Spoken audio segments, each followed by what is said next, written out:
Good evening, guys, and welcome back to Gaz's Koi Pond or GKP Live. Evening, lads. How are you doing? You good? All good, thanks. Have you had a good, productive weekend then? Very productive. Yes. Weekend, because obviously, well, the last weekend was productive because we were all together. We've been busy week. Yeah. Do you want to? You've been busy, haven't you, Mick? A busy what? Hey, Mick's been busy with his garden. He certainly has, yeah, very much so. He's been very busy indeed. Do you want to kick off this evening with telling everybody what you've been doing, Mike? Yeah, I've been trying to make a rock garden on a miniature scale. The area is 6 foot by 6 foot by 6 foot. Try to do it as cheaply as possible.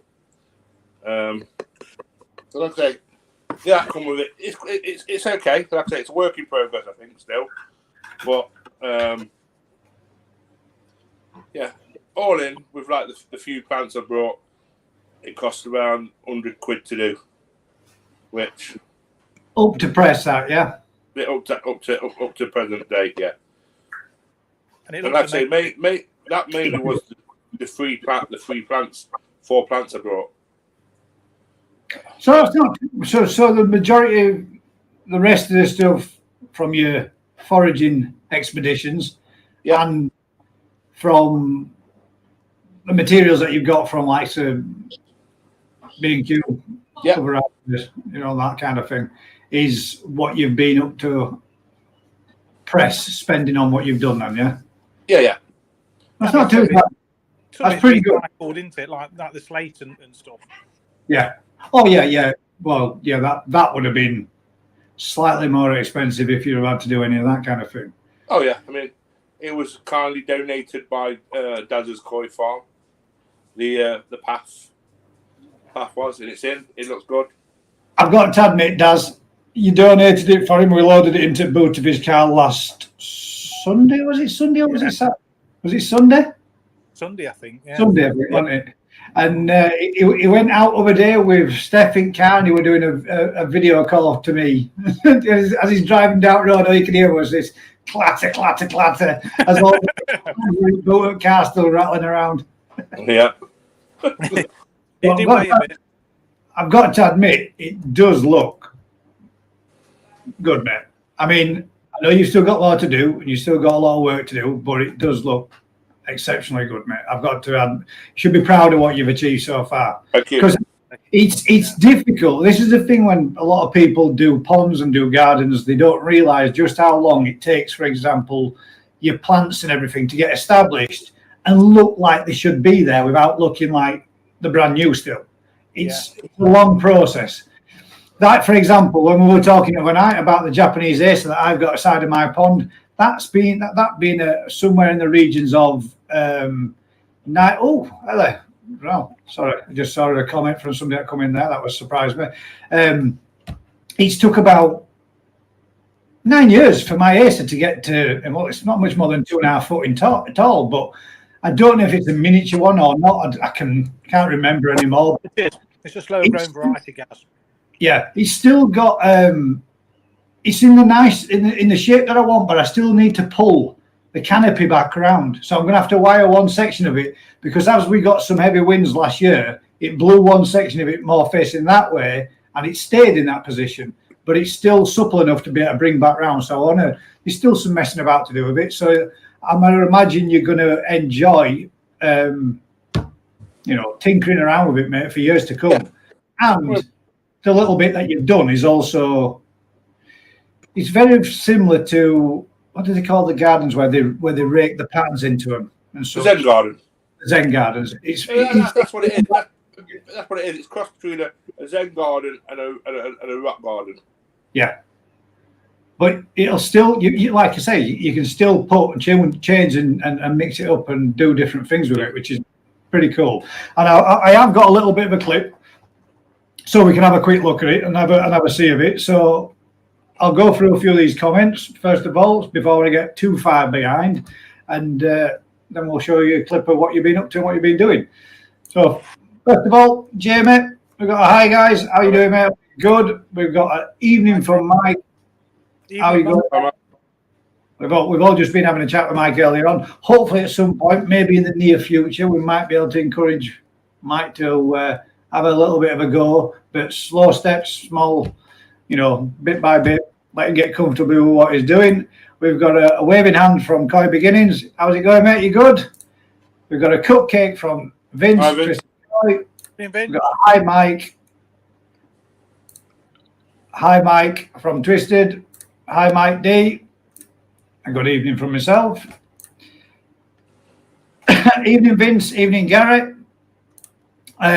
Koi Beginning says weather's looking good this weekend. Now, I'm glad you said that, mate, because the last forecast that I looked for potential into end of this week, it was supposed to be really bad for up here anyway. It was supposed to be real bad storms, but we got some bad rain 2 days ago, and it's been on and off today, but not too bad. But I thought it said for weekend it was going to be wet. Hopefully, fingers crossed it's not. We've got Peter's Puddle. Hi, guys. Got some new koi today. No idea what they are, but the other half bought 2 butterfly, and they all are metallics, about 10 cm.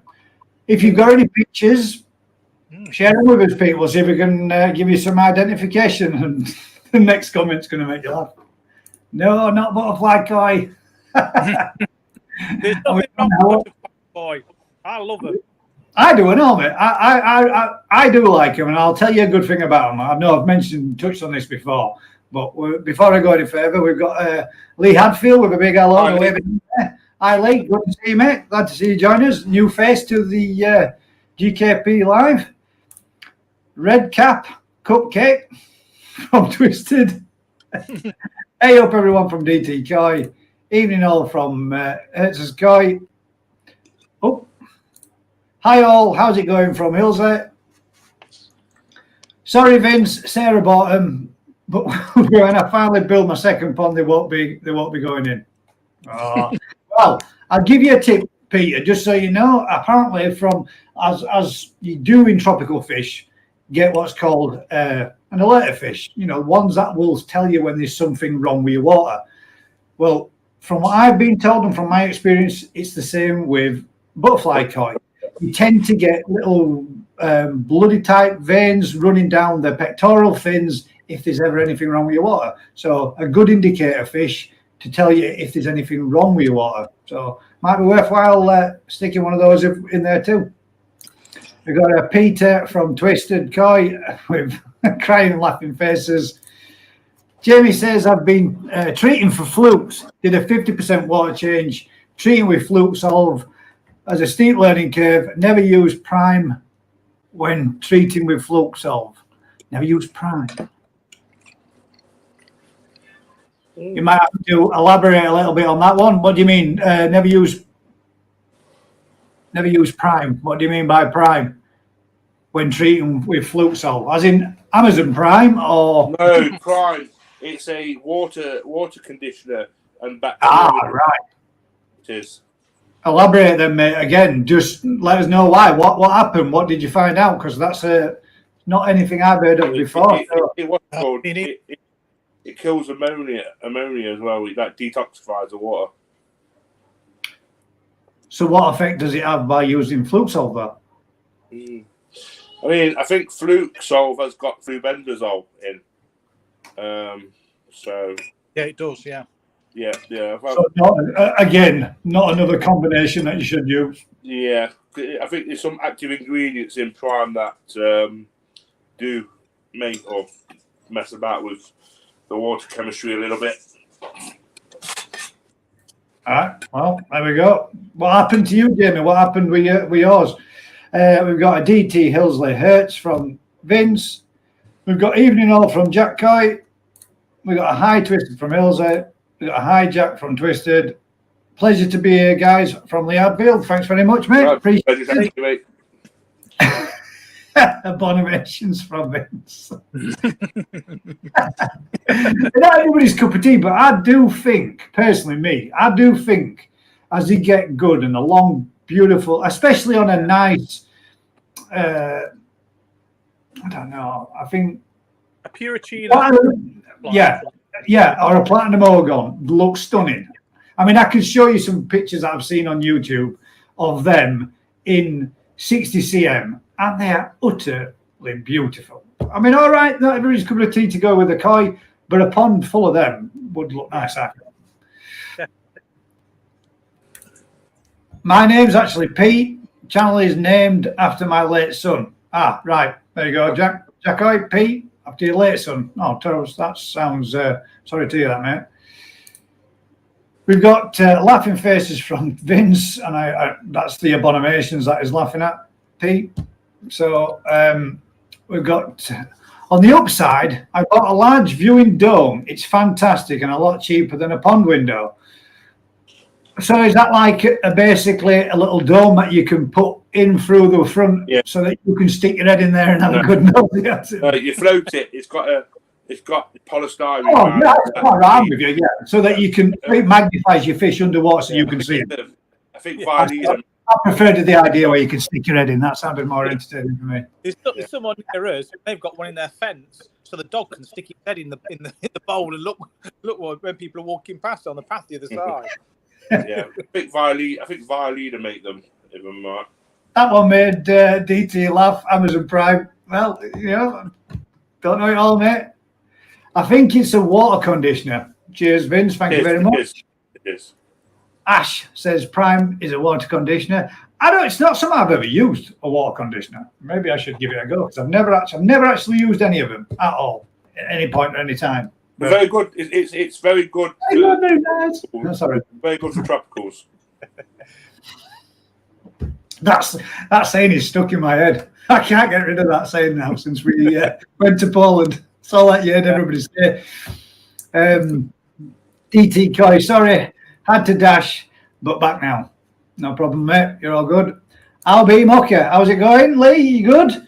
Have you got over your problems, mate, and you cursed yourself mid-video to turn around and say, you watch, I'll end up getting flukes again. And literally the next paragraph of his video was fish flashing, flicking, and all the rest of it, twitching the fins. I hope you managed to get on top of them, mate, and get them sorted.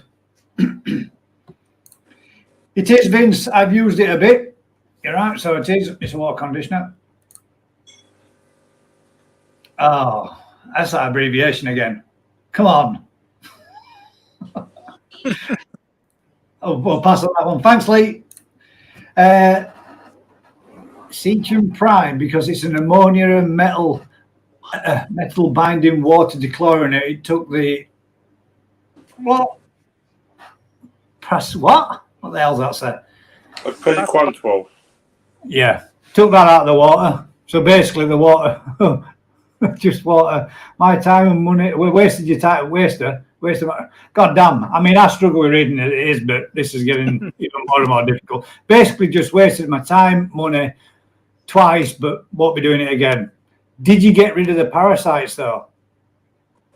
Or are you still struggling with them, mate? I hope not. That's one thing. I do think I had trick beginning of the season. Other than that, I do think I did have. But I've had no signs, no problems or anything since. Oh, we've another gentleman in the background there. He's just I'll let him get himself ready once he gives us a thumbs up. Or, there we go. We shall bring him on in. Evening, guys. Look, he's got himself a sensible chair, folks, so he can't fall off it. Hello. I've got myself in me deck chair, so I'm a bit safer tonight. It does look funny seeing you being down that kind of level as well. I raised mine up as well. I raised my chair up a little bit just to stop my legs from going tingly numb. So, well, yeah, that's what I'm normally on. That's what I took a dive off last week. So I thought I'd be safer sitting down here this week. We've got a quick message there from DT Koi. Gaz, it's like Koi-Pond lifestyle. What the fuck do you mean? It's floating tyre with a dome. Right. I'm with you. I still reckon you should just stick it in that way. so you can actually get in there with them. Like you do when you go to sea life centres. Them look cool, them. I think look brilliant. The only thing is it makes your vision goes it's a bit messed up when you first try. Yeah. Yeah, Prime is a water conditioner. It's used, Seacham in tanks for a while. At the Hadfield, there you go. Peter's Puddle says, had to give McCoy with bladder issue the bishop last week, or rather Sarah did. You've been kicking.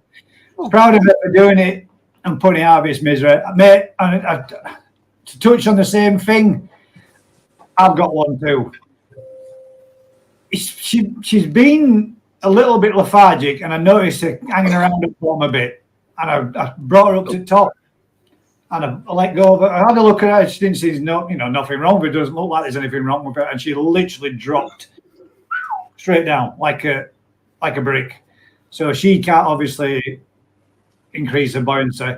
But I have been feeding her some other food, and now they're back on sinking food, which is specially designed for fancy goldfish. So hopefully, fingers crossed, she comes good. But if not, she is a good 10-year-old. So maybe it's one of them things. Maybe it's that time of life. And I was showing guys. I mean, she is big enough to sit in palm of my hand. She's like a tennis ball in size. She's pretty big. So she had a good life. Fingers crossed. She's still feeding, but she just can't seem to get up through a water column.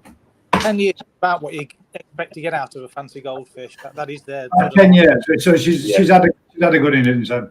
Yeah. She started off about year big, about that kind of size, and literally she's now like that. She's a good size, big fish, and she's spent the last 4 years outdoors, which is something they're not supposed to be able to do. Anyway, we'll have a quick move on. Could use Prime when your water is dead late and helps solve the problem faster than waiting for to harm the fish more. Yeah. I'm lucky and you got them sorted. DT says don't fall over. LOL. Jack Coy says, has Gary shrunk? I think so. He does it. He definitely does look to have, doesn't it? So Peter, she bashed the bishop. Yeah, technically she did, Vince. That was a good one, like that. That gave me a giggle. Seems to be good at the moor, hitting them with PP. Seems to have hit the slime. Hit the slime coat back enough for the fluke treatment to have a better effect. Thanks, guys. No worries, mate. Glad you. I'm glad. What's the big fish that you've got in yours? The big black and white one. Is that a Matsu Kawabaki, or is that the other one that he's got? Or is it a Matsu Kawabaki, same as mine, but not a Ginrin one? It is. Yeah. Let me know, Lee, if it is, mate, because looking at that over there is stunning, mate. But again, I love them fish because they just keep changing the patterns all the way through. They look different from season to next. We've got Ramsey's DIY Koi Pond that says, I'll be Vincent. Peter's Puddle, LL. I can only wish, Vince. The window thing, that's what I were on about with Koi Pond Lifestyle, the upside down. Now then, what does he call it? He calls it a sky pond. A sky pond, yeah. Sky pond. Gary from Pond and Garden looks a bit small there. Ginger Viking says, yo, how's it going, Ginger? Right, good. Yeah, Pond and Garden, I'm safe in the deck chair. Are you all right? You didn't? Because, I mean, at some point later on, you do know I'm going to be sharing that clip again because, I mean, it's a belter. Until we get somebody doing something better than that, it's going to be a race. I do still have a bit of a bruise on my bum. I've got to be honest, it did knock the living crap out of my health. So health-wise, I've taken a lot harder knock than I would have liked to admit. Yeah, we knew that straight away, mate. When you got up and walked out, I mean, I do feel. Oh bad. Yeah. I walked out because I was in floods of tears as I walked past that door frame. I tried so hard to hold it in. Yeah, I could tell, guys. You know, when your actual hand. I mean, everybody laughs because that's what you do when you first thing I mean, anybody takes a slip trip or a fall. The first thing you do is Did they really see me? Unfortunately, mate, yeah, a lot of people did, and probably will do from now on in. But main thing is, mate, that you're all right as long as you didn't take, you know. Oh, I'm still vertical and breathing, so that's the main thing. But yeah, and my ankle afterwards, my bad one. God, was that a bloody nightmare for days. Yeah, you could tell. The last time I seen you do that, you got your hand to worktop and you didn't go down onto your ass. No, whereas this time I completely missed worktop. You could see that not only did you whack and go right down on the floor, you could see you belted your arm off at worktop going down too. So, oh yeah, it might only be, you know, the seat of the stool might only be, say, what is it? Hang on. Probably about 2.5 foot, I would have thought. 2.5 foot, or whatever. Yeah, it's just over a 2 foot drop. So dropping straight down like that, on, you know, onto especially your coccyx. Yeah. Oh, it's fucking painful. Yeah. Very yeah, very flipping painful. I agree. Yeah, that's right. So yeah, your term for it last week. When there was Gary Wembley, I've taken a shit off the back of his stool. DT Coy says, evening Ramsey. Twisted Coy says, Kumon Roo. It's Kumon Roo. Ah. Come on. I didn't know if it's a nice fish. No, it's a Kumon Roo, buddy. Yeah, sweet. I like that, mate. That's very nice. Come on. I think he means Kumonaroo. Yeah, it's Kumon. It's pronounced Kumon Roo. Bit like Daosu and Doitsu. For anybody says anything. Well, a bit like Vic can't speak Benny Guru. Projects, good evening. Evening all from Keith and Paula's. New name to my channel, new comment on my last video. Thank you very much for watching, Keith or Paula, whoever which one's actually there now, if you're both there. Thank you very much for coming on. James says thumbs up, which is what he said in my last video too. How are you doing, James? Hope you're good, mate. You mean like Mick getting stuck in my fish tank house door? Eddie. Yeah. I've got to be honest. You remember, Bill? You're gonna have to make a bigger dolphins. You're gonna have to breathe in, and then actually, you did. It wasn't that bad, but it is quite a narrow door. I got stuck and it went pop when I went out. I have got to kind of speak in mix defensive because Vince's filter house door is bloody narrow, isn't it, mate? Oh, it is. It is. Yeah, it is a narrow door. But he got me wrong. It's not built for big boys, is it? We were down at Daz's last weekend, as well as to the. I can't remember the name of that place again. Japanese Water Garden. Japanese Water Garden. Oh, well, I've got you here, 22 a year, that's in. Japanese Water Garden, guys. If you've not been, take yourself down there. There was good enough, and I hope Mike won't mind me mentioning it again. Obviously, Mike, I didn't want to say his last name, but he's already added the comment saying, thanks very much for getting me the fish and going down there and doing it. He's not incapable, but it's difficult for him to be in that kind of environment due to a condition that he has. So we went down and we filmed some fish for him. We had a full, pretty much, range of going around and doing whatever we wanted, didn't we? Anything they wanted us to bowl up, turning fish over, having a good look at them, checking them all over, showing Mike them. Mike got to pick his fish. And they even on the Jubilee weekend stayed. I think they were supposed to shut at 4 o'clock, guys, because they were only us in there. And they didn't actually shut till 5 o'clock, which were really nice of them because we got to film it. Mike got his fish. We all walked out with a good bundle, and it was worthwhile for him, obviously, because there were a fair bit spent. So it was worthwhile for him, but it was really nice of them to do it and do what they did. And any shop that acts like that or behaves like that, I mean, most of my local stores would have been going, doors closing, guys, and get on out. But they did. They stayed. They had a chat with us.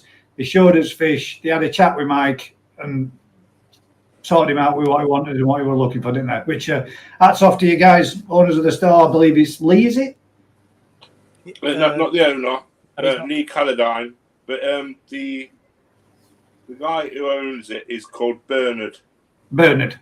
Bernard and your staff, mate, were very, very helpful, and they did a cracking job and went the extra mile, mate. That screams volumes in my eyes, and I think if you can get a shop that'll do that for you, it deserves a visit. So get yourselves down, guys. It will pretty much anything and everything you needed, all pond, fairies, reptiles, tropicals, marine, koi, you name it, guys. They had everything all there, even big filters as well. So if you want to see it, check my video out. It's there as my last upload. But they absolutely care for pretty much everything, don't they? I mean, I got everything I needed, and a lot cheaper than what it would have been in my local, which I keep telling them every time I go in there. God damn, you're expensive. Don't make a difference. I keep telling them. Even with a 10% discount, it's still going to touch what the price was down there. Yeah. We've got, come on, guys, like this video. Thank you very much, Dave. I appreciate that, mate. How many have we got in at present? Let's have a quick look what we got going on. Excuse me 1 second. Should show you on your StreamYard screen, guys, top left-hand corner. It probably will do, mate, but I didn't think to look there. We have 21 watching at present, only 5 likes, and look like as if by magic now it just turned it to 6, 7. I made it the 6, somebody else made it the 7, so I appreciate that. Thanks very much. But yeah, we had a good visit, didn't we? We had a good. They got some nice fish. The small fish, straight up pond fillers. Some actually there were 1 or 2 nice showers, weren't there? But there were nothing major special. But when you went up to the, this sort of size, a lot of them were nice. You could have picked yourself. They were good quality fish. There wasn't the super high end fish, but there was nice pond fish. Nice pond fish, yeah. Yeah. We've got she's a nightmare. You just get used to her new look, and then she changes her patterns. So the Kumonru does the same then, the same as the Beniging. God, that's the Kawabaki's because they change too. That's cool. I think that's brilliant, mate. Especially because you get like a new fish every season. It says. My Benikiki Kuru changed. He's a lot darker now than what he was when I got him. Yeah, yours definitely has. From when you photos that you showed us, man, that's a massive difference. But yeah, it was like a white and a lighty grey with it was like a white and a lighty grey on top with a red stripe on the back of his neck. Now he's gone white and black and no red stripe. Yeah, I actually prefer it the way it looks now. So that's my opinion. Same to you. Look really nice. So there we go. Any better with the pipe work, Bob? Oh, that's got to be Vince's. yeah. He called it Bob. Blooming heck, mate. I watched you. In fact, a few of us watched your video last night. I didn't expect that, but that's bad, bud. You've got a lot of work to do to get that looking like something like. But that we were saying it's got to be difficult when you get to that point where. You're at the point of no return at the moment, aren't you? Where you've got to get everything out to get it all built back up, to get it all back in, but you still got to keep filtration on your pond. I mean, can you run it just through the backy shower for a period when you switch everything off? I'm guessing that's what you probably are doing, and just keep backy shower going, and then get your filters into position, and then back showers. They don't have anything else. Yeah. Oh, yeah. Yeah. A lot of people just use it, don't they? Obviously, he's got to pull all his filters out to get the new pipe working and everything. If he stops feeding, he should be okay on the backy shower for a couple of days. Well, yeah, true. To be fair, I mean, if you think through winter periods that you go through several weeks. I mean, look at Koi Diaries. He went weeks and weeks and weeks, didn't he, with his fish, no feeding, when he did his new build. So I guess, Vince, if you really needed to, push come to shove, you could just literally stop feeding, knock it on the edge a little bit, and then, easier on the filter system while you got it all in and replaced, all that kind of thing. Stop feeding, they'll string me up. Sorry, you don't get to see the comments coming through like I do. I get to. It's a bad habit of mine. I read them and then think, oh, yeah, but we're actually miles away from that comment. Yeah. Is Lee Atfield or Mr. Atfield still on here? Well, we're about to find out now. If he puts another comment, with Ginger Viking has put, how you all doing? Doing good, mate. Hope you are. How's the new? Oh no, did you start Monday or do you start next Monday? I think you said it's next Monday, isn't it? Good luck with the new job, Ginger Viking, mate. Hope everything goes well. Wanted to photo the koi today, but the granddaughter had other ideas. Tipped them straight into the pond before I could take a picture. I was going to struggle to catch them in 10k of water now. Yeah, yeah, especially with it being small, because the week out there when they're small, they can shift a lot quicker. At Ginger Viking, not too bad.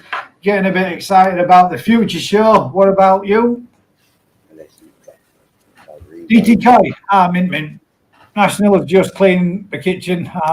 There we go. What I'm going to actually start doing when these conversations between you guys, you're obviously reading your own conversations backwards and forwards. I'm going to start skipping those and moving through to the ones where they're addressing us or questions and such. Because obviously, if you're talking to one another, you don't need me to read out what you've already read, and it'll make my life a little easier. So, I've just been. Thank you very much, Keith and Paula. Gaz, I've just been sent the photo by Lee Ramsey to share with you. Oh, sweet, nice one. I'll put it up on my screen now.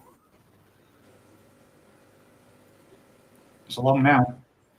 Yeah, I'm just getting now. When he's early, whatever it is. There we go. Ooh. Look at that. Do you need that to be a bit bigger?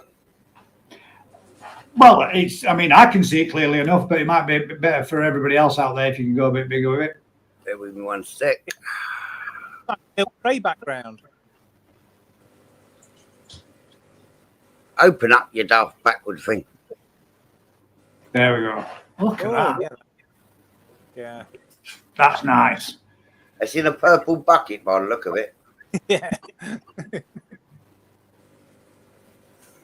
Is that Lee's? It is Lee. Is it Lee's or Ramsey's? Yeah, Lee. Ramsey's. Lee. He's yeah, called Ramsey's. Lee. Yeah, please. Lee Ramsey. Yeah. Stunning, isn't it? Beautiful. Yeah. Now, next time you do a video, mate, if you won't mind, Lee, can you show me, if you by any chance got a picture of it, could you show us what it was like before when you first got it, as to how much it's changed? Because I might be tempted to get a Kumon Roo if they become that much of a changer, because I like that kind of thing. It looks cool. That's beautiful. Yeah. You don't see very many of them.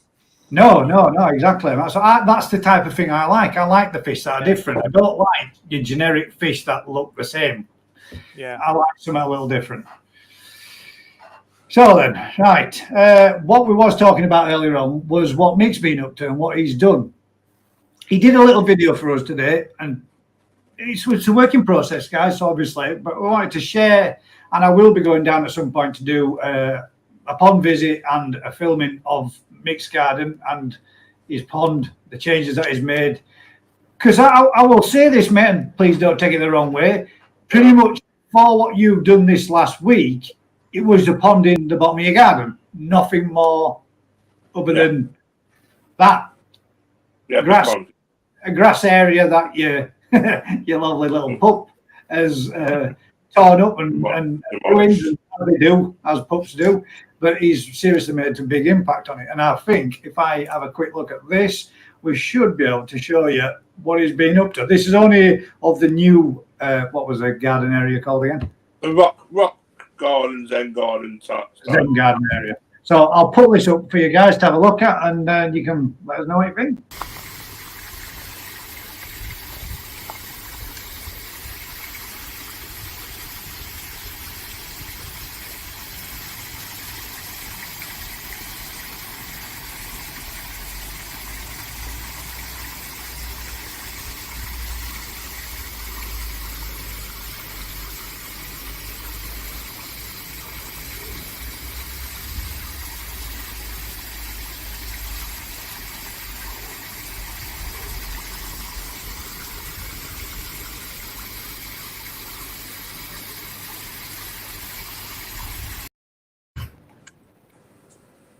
So, if you remember, I don't know if any of you have ever seen any of that before, prior to him doing all that and all that extra work in that was purely nothing more than soil in what was a planted area, wasn't it? Which you've completely revamped. One cloud tree was in there. One clown tree, yeah. Oh, yeah, clown tree. And that's what it's become so far, which I personally think, you're doing a cracking job, and it looks pretty good. It's coming on well. Thank you. The way you were talking about it, Mick, I thought you was actually doing a full-size thing garden, not a miniature one. Yeah, I will be. There we go. From my pass, Lee, Wendy, and the rest of the team at JWG. I've always took the time to help out whenever I've dropped in. Good team. There was very. I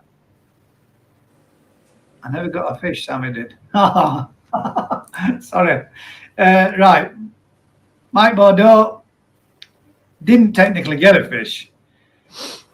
This is what he's telling himself so that he can get another fish, because his wife Sammy liked that fish, and he said, "I'll get you that fish," which we all know. When my son bought a fish at the koi show, I thought it was brilliant because it's in my pond. There's method of madness, and I like how you're playing that one, Mike, because Mike gets to look at Sammy's fish in the same pond, so he gets to go out there and buy himself another one, doesn't he, Sammy? Or does it? With smiling, laughing faces afterwards. Japanese water garden is awesome. Yeah, it is. It's absolutely brilliant. I was particularly impressed how they stayed open for us, because they didn't need to do that, and it was pretty good of them to do. We've got a 20. Everybody's higher than a 20. I think that's how many likes you had at the time. Yeah, I think that's more likely the amount of people that are watching due to somebody else starting a live the same night, same evening as me. But hell, each to their own. Enjoy yourselves, guys, over there. Love Jack Water Gardens. Yeah, I did and all, to be fair. We've been. I don't think personally yet. I don't think we've been to been to some really good spots, but we haven't been to any bad ones as of yet. I haven't had one where I could say, "Oh God, I won't go there again." Not yet, but I'm sure there might very well be one day. But we'll see. Yep, good old cheers, mate. Good stuff from Ginger Viking, and then more and more of the same conversations between you. They had an Asagi when I was last went. They did have a few Asagi's while we were there too, didn't they? They had some. Had some beans in the big section as well. Actually, that, to be fair, in those smaller little fry, there were two very nice little Asagis in there, which I were quite tempted to buy, to be fair. We've got, mate, local dealer is very expensive. Now, who would you consider your local dealer, mate? Would that be, and I don't mind saying it, but Quality Koi Cart, Brighouse by any chance? Because whoa, they are expensive, and slightly more and more stuff seems to be going up and going up and going up and going up. But they've also, another thing I know, they've got rid of the tropical section. They're no longer doing tropical fish, if that's what you're on about, Peter. I don't know if you've ever been there. If you did and you used to get tropicals from there, don't bother going again, mate, because they've shut it down. They ain't got no more. Vince says, "Tell me about it, Gaz. It's knocked all my plans sideways." Yeah, we were watching. Well, it's like carnage in there, mate. It really is. We were looking last night thinking, wow, there's no left, mate, is there? It's pretty much shot through everything. It's nice seeing koi grow and develop and change colours. Totally agree, mate. Unless it's one that you buy that you want to be a specific colour, then it changes, because that's somewhat upsetting. I'll send Gary a pic of last April last year. If he does, Gaz, see if you can put the two side by side each other, and then we can compare how much has changed, because that'd be interesting. He's only sent me the one, which you touched on earlier. Yeah, I found only today. Sorry, Gaz. Today, Gaz.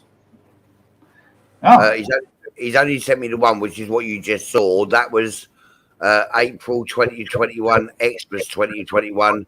It was completely black. Now she's getting the white back through with red underneath. See, that's crazy, isn't it? How they can change so much. Right, then here we go. What's your opinion on a sieve and bead filter?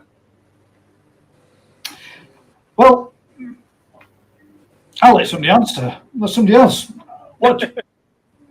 Gary Webb. Oh no. Well, sieve filters. Gary Webb. What's Yeah, your sieve filters, I can say they are very good. They do a really good job. I can't really say anything on bill filters. I've seen them, but I've not actually seen them in action. Yeah, me neither. The only one I've actually seen in a flesh bead filter wise was one that he goes by the name of GK Spencer, but his name's Chris Wokes. He's got all bill feeders on his pond, and from what you see in the videos the small videos he did put out on his YouTube, the water quality does look really good. And he's running bead filters and sieve filters. Like your bead filters, like the pressurized bead filters with Yeah. Yeah, there's one of sand in them. You use like swimming pools as well, isn't it? Similar sort of thing. Yeah. You've got a sieve, haven't you, mate? Yeah, technically, yeah. Not technically. I mean, all these drum filters, all that is same as that. Mine's on a conveyor belt, so you could say it's like a sieve, but it's for the water. And then a drum's just a spiraling sieve, really. And then, like I say, a normal sieve is static. Water just passes over the grate and through. So you think about it, the technology's changed from the sieve to something like I've got. Then it's gone to the other filters, the drum filters. So it has progressed from the sieve To the drum. To the drum, yeah. Well, they certainly do the job, don't they? I mean, look at the one that we were watching last night on Vince's. Simple forward setup, and you can't turn around and say that wasn't working because it was covered in green algae on top of it. Wasn't it, Charles? Absolutely piling it out of it. So they do work. They are good. I don't have algae that bad, fortunately, luckily yet, but we all do get it at some point, don't we? So if you do get it, the worst thing is when you treat for algae or blanket algae, and then it ends up clogging out your filter system as it all goes through there, as it all separates off and dies back. But like, pull it out first. I've seen a couple of people with sieves on before backy showers, and they've overflowed the systems and pumped the ponds dry with them because they've not had an overflow return like Vince put on his. So I think as long as you've got an overflow return that can bypass in case you get it blocked up, you should be good. But I mean, I don't have one, mate. It's not something I've had, and everybody knows my new filter system's definitely not got one on it. So to be fair, to make a comment on something that I've not had is not technically really, but that's the principle of it. Bead filters, to me, expensive, fancy, unnecessary, I would have thought, but it's a polisher, isn't it? It's a water polisher. It's a polisher, but to me, they're still they're unnecessary and fancy products. From what I saw in Poland, the simpler, the better. Yeah. And straightforward jack matting, aerated jack matting, filtration through, flow in, flow out, job done. Simple as. Work to treat, crystal clear water. You can see to the bottom in over 8 foot of water, not a problem. So you can make it as fancy and as complicated as you want, but at the end of the day, you know, if it's easy, it's easy, isn't it? Does it need to be complicated? I don't think it does personally myself. I've got one to throw at you guys. Now you just saying jack matting filter. I was having a thought today because I priced the jack matting up, and it is £100 a sheet. Yeah. And to do the large filter that I was thinking of doing, it's going to cost at least £300 just in jack matting alone.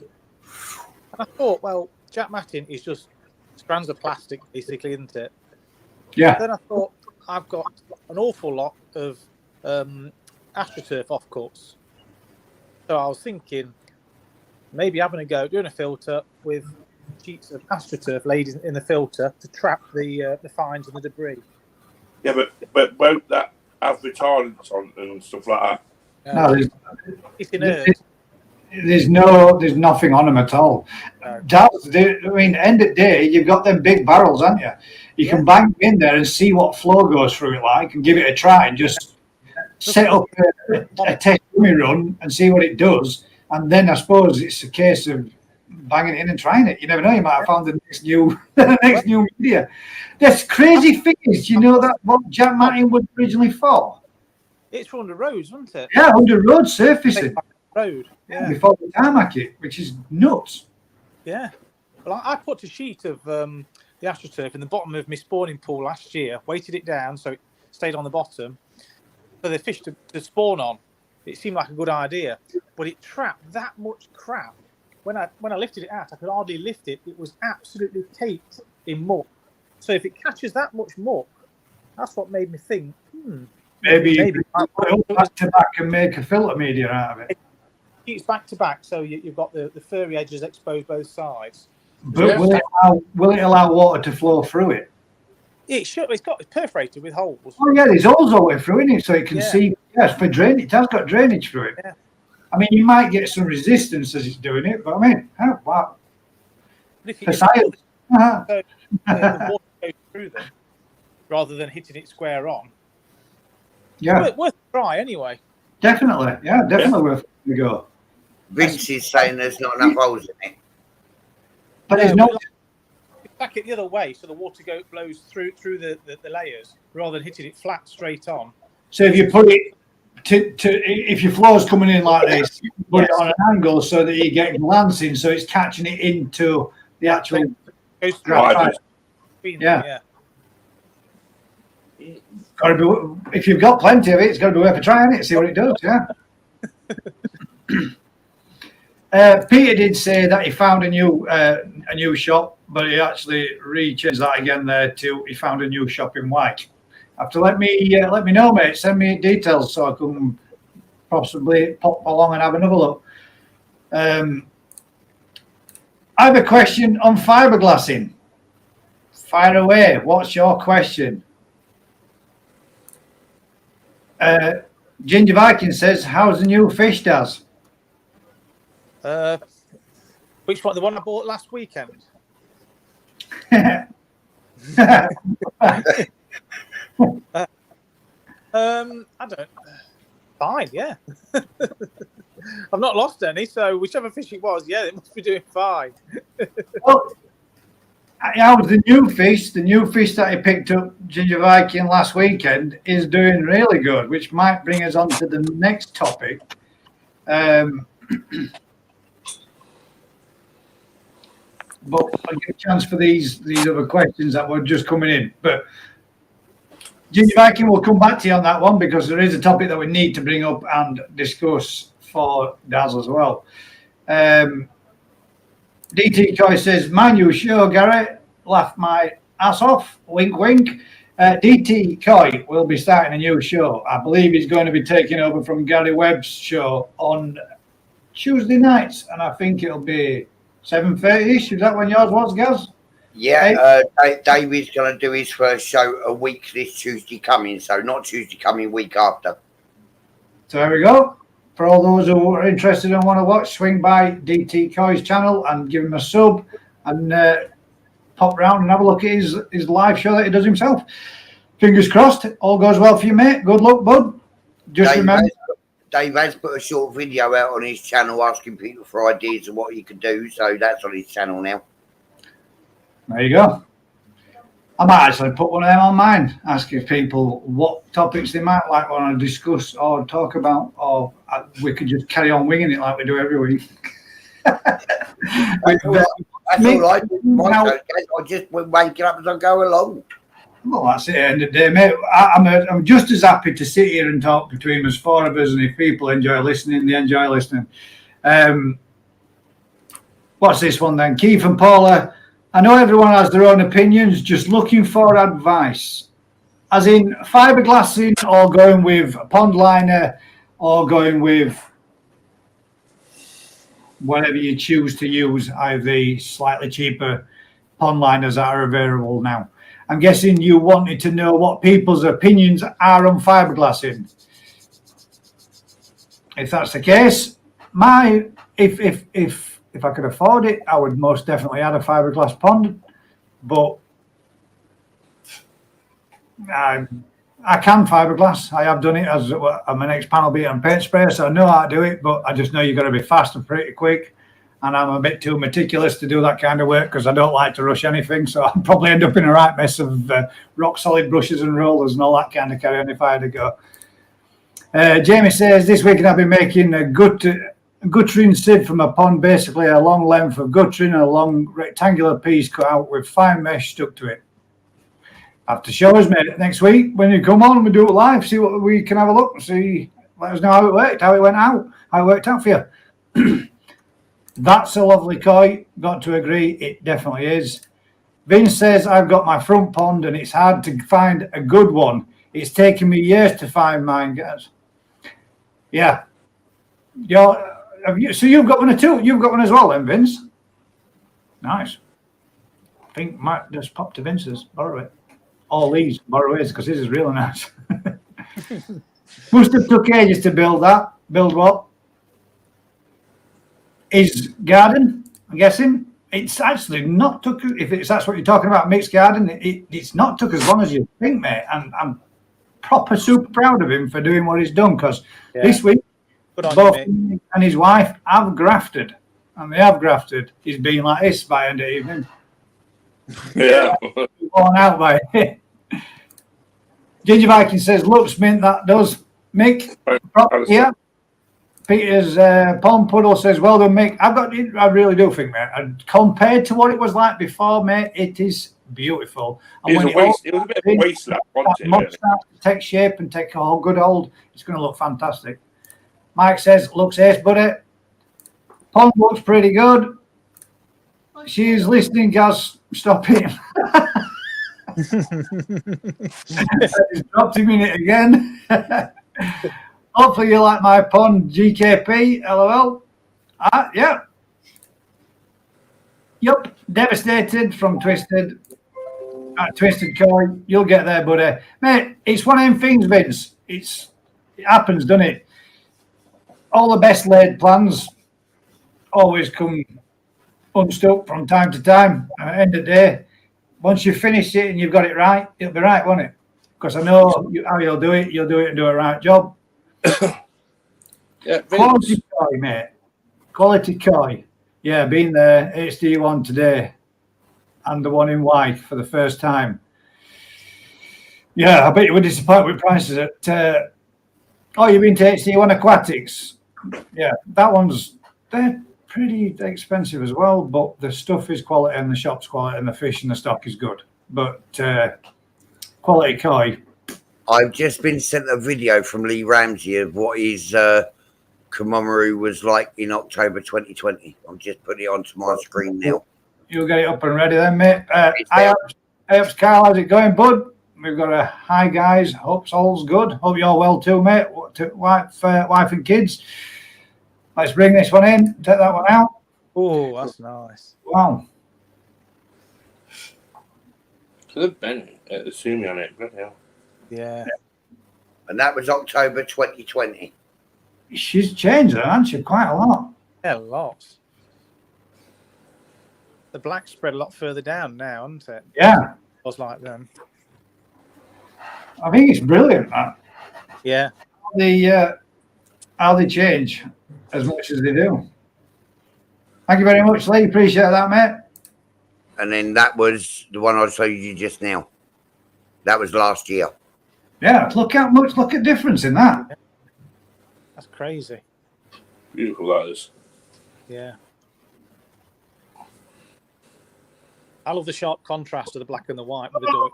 Love that, mate. Speaking of koi, I can do it again if you want. Vince's bonsai koi looks like it's grown, Mr. Vince, in the big pond. We were looking. We were watching video overnight, and your bonsai koi. Mr. Vince. My bonsai koi now, that is for sure, because that definitely looked a lot bigger. Get it balled up, Vince. Let's have a look. Let's have a see. Next video, please. Appreciate it. Thank you. Just want to see. I want to see how much it's if it has grown. Okay, I'll do it again for you. You like that tunnel effect? I do. What do they call that? Inception. Is that what it is? Painful on the eyes is what I call it. Headache, yeah. See you again and again and again and again. It's like when you do it with a mirror, isn't it? Bounce it off it. Yeah. There we go. Bead filters. Agreed. DT Koi. Well, with bead filters, Koi Wholesale said they're bad for bacteria, but that was with the sand. Well, not all of them are actually filled with sand, are they? Some of them are filled with micro K1 or something. Question there for you. Yeah, well, most of them are, but no, a lot of swimming pool ones do it with sand. The same principle. It's the same filter. It's just switched around and put on a pond instead. Mick, are you running an Oasis Screenomatic? Sounds like some of what the biggest one to do. The Screenomatic Grommet. Basic and simple. Simple is best. Washing machine on steroids. 100% thumbs up. I was thinking gravity fed sieve into a bead filter. I've also got to get into the shed and make it out of brick. That's it. Not enough holes in it, Danger Mouse. Yeah, there you go. That's talking about your. Well, we're going to try it in science and see what happens. Yeah, we'll give it a go. There you go. At the end of the day, if you put some mucky water in a pond and it filters it out and it clears it up, and then we'll throw a lot of fry in there, because it's not like you ain't got a few to spare. Talking of fry. Right. I'll make this one. That would work if you're running a multi-bay. It just so happens he is. He's put a new filter system on his show pond, which is what we were talking about, what stage, what, where, and when to go through it. So, yeah. Which one? Anyone? Cheers, guys. No problem.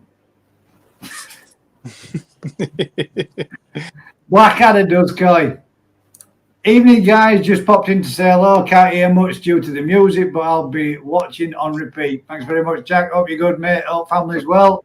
Hope everything's starting to get to some kind of normality for you, bud. Got an evening, Jack from Twisted. Evening, Jack from Mike. If I could afford it, I would have fiberglass. Me too, mate. And I could probably do it, to be fair, but Jack's up in Manchester watching an Ed Sheeran concert with April. Enjoy, mate. Enjoy. It must be really good because he's tuning in to me. Hopefully he's on a break. I would have a fiberglass pond, but this lovely guy I know called Jeff Lees gave me a big liner, so I'm going to use a liner. So, evening, Jack. Hope you don't lose your eardrums. Yeah. Hi, Jack. From Ilsley, DT Koi. I were on about this gardage. What? Yeah. GKP. We were talking about Mick's little Zen garden. About this garden. Yeah, that garden. This garden, that garden. You have to be more precise, mate, when you're typing. You should say, I was on about Mick's garden. Mick, your garden is beautiful. Or then, yeah, it just makes it a little easier for me. I'm an ex-spray painter and windscreen fitter too, guys. So Peter's puddle, that must mean that you've got biceps and forearms. The last window fitter that I saw, when they used the cheese string going through the windows to cut them through. And that CT1 stuff that they're cutting through was a very similar product. But this guy's arms were massive, man. But that's all they did, were fit windscreens all day long. Like, but I used to Toyota, Vauxhall, Mercedes, Lexus, and then I jacked in, mate, because I'd had enough of working on cars. I went to doing cosmetic repairs and a few other jobs in between, fire service, etc. I think windscreen fitters are lazy now. They've got all these flipping electronic robot arm things to pick the windscreen up and put it on the car for them now. Yeah, there's none of that holding it in your teeth while you're trying to get it in place anymore, is there? No. These fancy suction cups, which are pretty good. Ramsey's DIY comp has just sent one from October 2020. Thank you very much, mate. We just looked at that. I'm way behind these messages. I could literally just sit here and read messages all night. not get through any of the other topics. So, did anyone use a pond vacuum? If so, what's your thoughts? Yes, mate, I do. Yeah, And we were talking about this earlier this evening, me and Mike. I've got one of the pond vacs that knocks off every 30 seconds. It drives me up wall, but it does do a great job. I'm tempted to take it apart because I'm pretty sure there's got to be something that I can remove that shut off, just so you can have it open and running constant. It'll be a thingy switch. It'll be a pressure switch. Yeah, it's coming out because I don't like it. I want to do away with it. Yeah, my pond vac's my pond vac's the same. Runs for 30 seconds, cuts off for about 30 seconds, and because the small pod's being closed down, the only thing I use my pond vac now is cleaning out the bloody easy pod where you can't get that bit at the bottom. Yeah. I use mine all the time. I'm thinking about chucking mine in a bin. He says he wouldn't be without his pond vac. It's a great bit of kit. Yeah. It's 3.5 years old, boys. If anyone wants to buy one, they can have my pile of crap 30-second job. Can someone explain to the newbies what Sumi and Benny are? I haven't got a clue, and you guys keep mentioning it. Well, you count on the Sumi and bet on the Benny. Yeah. Is that right? Is that the right saying? And the Benny is the red and the Sumi is the black, or is it the other way around? And I've just made myself. That's right. Yes, I got it right for once. Right. It's colour. It's colour on fish. The Benny and the Sumi is basically the colour on fish. Yeah. And there is also. It can actually be any colour, can't it? Yeah. It's like. Benny is red. Benny is red. Sumi is black. Well, technically, Benny can be orangey red. Yeah, but you're splitting hairs, aren't you? Because because Kahaku lower grades to higher grades of the same fish in the same colours. So you get high grade Kahaku. That's nice. They're orange in colour. That's still classed as Benny. Then you go and get a cheaper grade Kahaku, what's got blood red. That's still Benny. Well, Benny Goy, and that's orange. Yeah. So I suppose. So but it's still a fact. It's the colour on, let's say, Sankey's showers, etc. Anything. Key's yellow, Sumi's black, High Benny is red. Okay, so the High Benny is red, and that won't be high. That'd be He Benny. Yeah. Before he tells me off. Sumi is black and Key is yellow. And what's white? White's got a name as well too. Is it Kiwa? Is it Kiwa? No. No, not Kiwa. Kiwa's the what do you do with the pattern? Midori Goi is green. Midori Goi is green. Yeah. So basically, they're just Japanese names, mate, for all the reds, yellows, blacks. So on. Greens. Shiroji. Shiroji is white. Shiroji, that's it. Yeah. So basically, they are just purely the colours of Japanese kois and their way of saying it in their language. I believe. Yeah. You're not thought about replacing the sponge with active K1? Koi says, sorry, GKP, I meant garden looks mint. It does look mint, mate. I've got to agree. There's the superstar. Is he joining us this evening live from Spain with some lovely senoritas in the background, fetching him mojitos and everything else? Are you coming in, Jeff? Links in the chat, mate, if you want to jump in. You know where it is. Nice to see you. Actually, it's your last evening, mate. You should be around about now. You should be falling off of your stool because you're slightly sozzled after being on water parks and slides all day. I think Mick wanted to talk about plants in ponds. He did, mate. But before we get on to that one, because we've got quite a few topics. See, this is what happens when you wing it. People just remind you of stuff that you spoke about earlier on. I'm going to push on to Daz because Daz has got something that he's been up to over these last couple of weeks, that I would like him to share with us, tell us a bit about what he's been doing, and then that will lead us on to the next bit. Fire away, Daz. You're in the hot seat. I had quite a bit of success with the old spawning. In fact, a lot of success with the spawning. Too much success. Yes, an awful lot of fish. The first spawning, that was like a flock spawning mixture, and the second spawning, that was a specific Sankey spawning. It was a female Ginrin Sankey with a male fully scaled Sankey and a male Deutsch Sankey.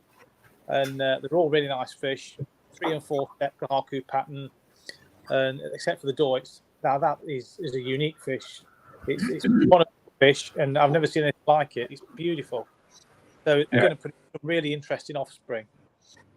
But if anyone's interested in purchasing any, to help me out a bit, because there's no way I can rear all of them. There we go. There we go. Just so you can see there, guys, along the bottom now, you'll see a new ticker in place. Daz has got a lot of fry. Yeah. Heck of a lot of fry. Not only has he got a heck of a lot of fry, he also has, and I'll put this one on as well, he also has a lot of smaller. Yeah.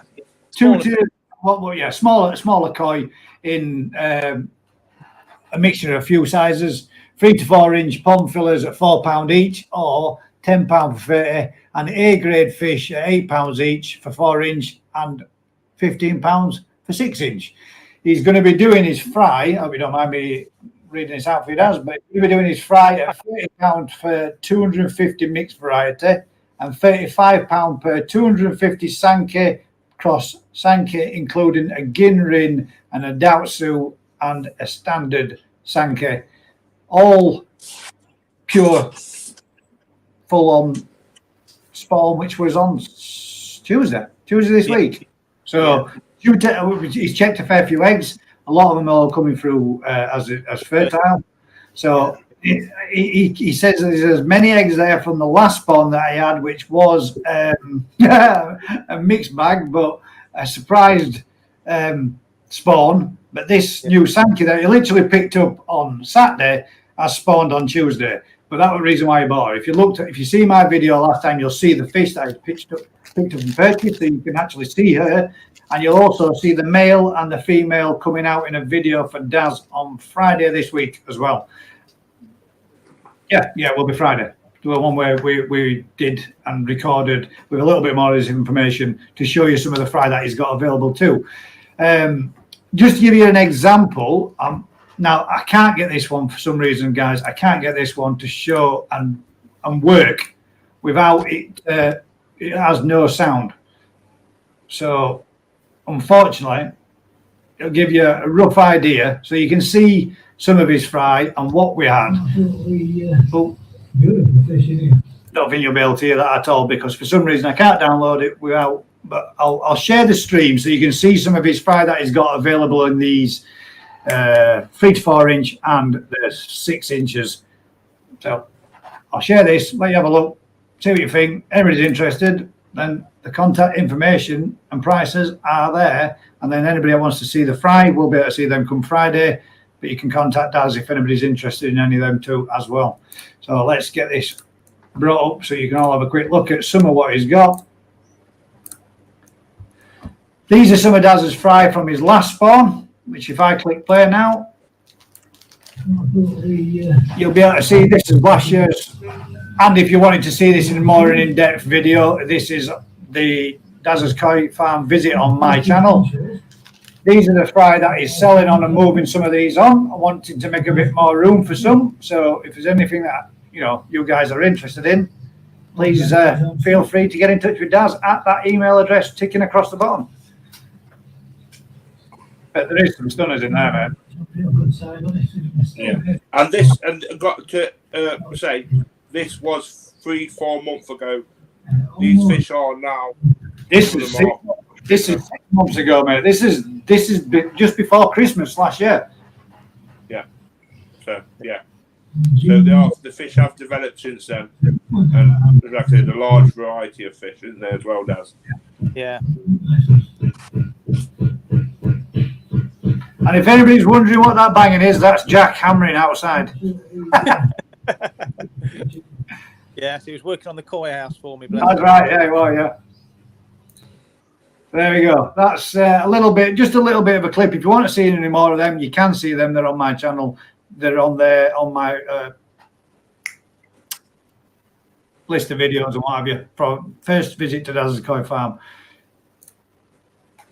Oh, if anybody's interested, I think, not a problem, mate. Not a problem at all. I do believe if we go down to roughly where Vince was telling us all about the colours and such there, I might have missed one or two. I apologise if I did.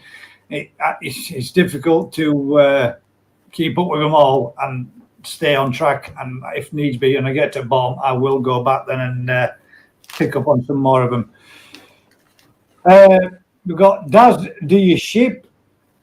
I don't know. It's got to be collection only, unfortunately, because I'm not registered with is it DPD or wherever the ship. Yeah.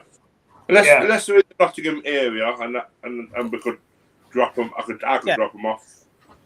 I mean, don't get me wrong. If you're not far away from any one of us, we could get some to somebody and get some to you. But obviously, there'll be an additional charge for shipping them out too. If you don't want to get into running all over UK whizzing around. At the moment. Doing it through a couriers to shift them, you've got to be moving certain amounts of volume per week, per month, etc. And if he's only going to be doing these to thin out some of his numbers and move a few stock on so that it can bring on some of this year's fry and etc., it's not going to be that case that he's going to have that many. So ideally, collection, if you can, we might be able to sort something out one way or the other, but it's ideally it'll be collection only, I would have thought.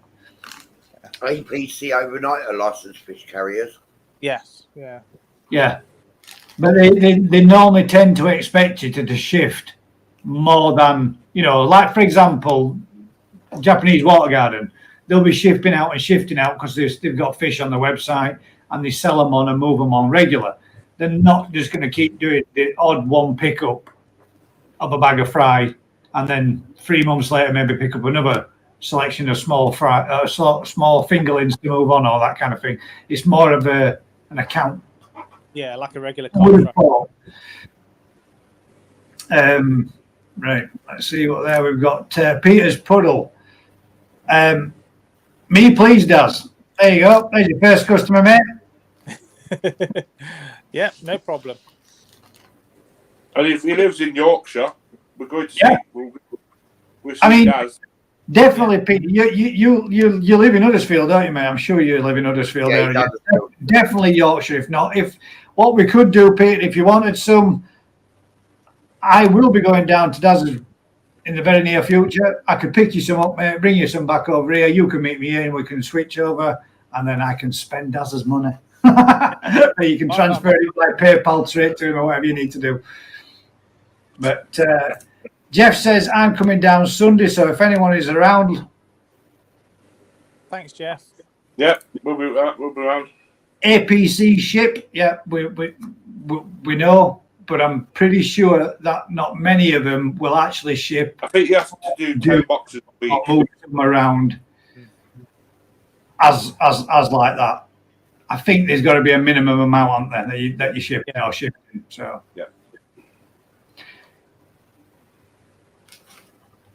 You wanted to talk about ponds and plants. Yeah. What do you think, guys? A Marmite. A bit like Marmite. Yeah. Now, do you think ponds should have plants? Do you think you should have no plants in a koi pond? What's your opinion, guys? What do you think? Because we're down to about 15 people. We might not get many people's opinions, but at least it's out there. The question's out there. What does everybody think? Do you have any plants in your pond? Do you continue to keep them replaced yearly? Do you have lilies growing in there? Or do you think a koi pond should be nothing but maybe your bottom drain, aeration, and that's it? and have a very sterile looking pond. What do you think, Gaz? What's your koi ponds like that? I know Daz's is like mine with plants in. I'm surprised we wanted plants that you had in the other week when I saw that too. But I know Mix is straight up, nothing other than the pond pump. Yeah, my previous koi ponds, the one I've got now, I had like cordatas around the top, a couple of irises down on the shelf. Every time I try to put lilies anywhere near the pond, the koi just wrecks me in 10 minutes. But the small pond, certainly, plants have done really well in that one. Got some irises and lilies in there growing at the moment. Yeah. But I don't, if the fish are going to leave the plants alone, then yeah, I think plants are a good idea for a pond. Yeah. And they take the nitrates out. That's it. That's for me. That's why I do it. I have it so that they strip the nitrates. I know they're not in Vince's pond, but if you look at all them plants he's got around his front pond. Oh yeah, 100%, mate. Bog filters are real. The difference what they do and what they pull out of the pond. Sorry, they'll just get this. Catch you later, DT, mate. So, good luck with the live that you intend to do and be involved with next week or the week after, mate. Put some on your community post, mate, so everybody knows for definite. So anybody that wants to come by, find out when you're going live, they'll be able to find out that info. Good luck, mate. All best. Sorry, just wanted to say goodbye because he said he was leaving. So we've got there. We've got an evening from John Dunn. Evening all from John Dunn. Got to catch you later from DT. Catch you in a bit, mate. Plants in the system, but separate from the koi themselves. Who will just rip them out, Mike's Bass. This is the thing, Mike. I've got lilies in my pond. I've got plants in my pond. Yeah, right. I kind of nibbled the lilies a little bit this year as they were coming up. But other than just a small nibbling to them, they've not done a great deal. I've got more full, complete leaves than what I have. I just banged in a little bit more food because they were obviously hungry, because that's what they were grazing on it for. But well, if you look at Wrighty's pond, all those lilies he's got in his pond, we don't touch it. It's full of cabbage lilies, aren't they? They're great big. Are they cabbage lilies? Big, they are big, and that is. Sure. Oh yeah, they're definitely lilies. Yeah, and he's got tons and tons of them when they come in. Yeah, that adds extra colour and I don't know. To me, it's natural to me.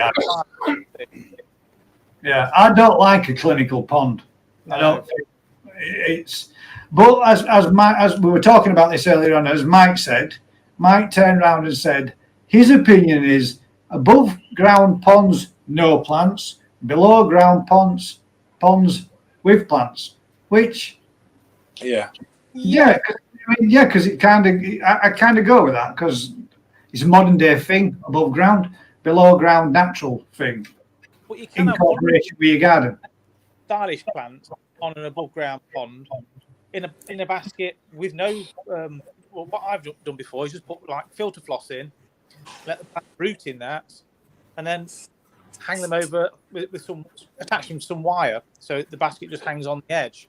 Yeah, it's got to be done tastefully and the right kind of plant. Yeah, 100%. Sorry, Mucker's got to dash, got to start work. Have a good evening. Have a good, if you can have a good day at work, mate. All best. See you soon. Thanks for coming late. Catch you later, mate. Thanks for sharing the fish. Appreciate it. But yeah, totally agree, mate. I do personally think that there are some plants that just don't look right. I was really surprised to see you with those lilies in your pond. I didn't think. I know they do like boggy water, don't they? But I didn't think they'd like full submersion. Yeah, really surprised to see them growing in your pond. They reach for the sunlight in the water. Oh, those white lilies. Yeah, the white lilies. Yeah, I forget what they call them, but they're really hard to grow. Them they're a tuber out that grows back in. I would have thought they back. I did used to have a good bunch of those at the bottom of my garden until my dogs made that area to their toilet area and they didn't come back. But I do like them. They are beautiful, a beautiful flower. But I was well surprised to see that in your pond. Two separate varieties. There's one variety which are terrestrial, grow in the ground, and there's another variety that looks identical, but it is an actual different species that grows in the water. Ah, right. Yeah, So the one, same see, one for mine was slightly a bigger, well, quite a lot bigger flower. The flower of mine were kind of more like this sort of size. So I'm guessing those are going to be the land-based ones, and they're smaller. They have millions of little tubers. If you try and dig them up, you end up with millions of them. Yeah. Beautiful though. Water, more like an iris, like a long, big sort of tuber that they grow from. Right, what we got here then? Oh, it's everything moves so fast when you're. Jamie says definitely plants. Watercress is fantastic. Yeah, it is. Yeah, it's a really good fast grower as well. It's nice on egg sandwiches as well, mate.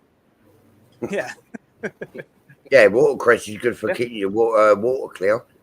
Last year I got a cabbage white butterfly. I must have flown in my blooming koi house and laid a load of eggs on the watercress. It was hundreds of caterpillars on it.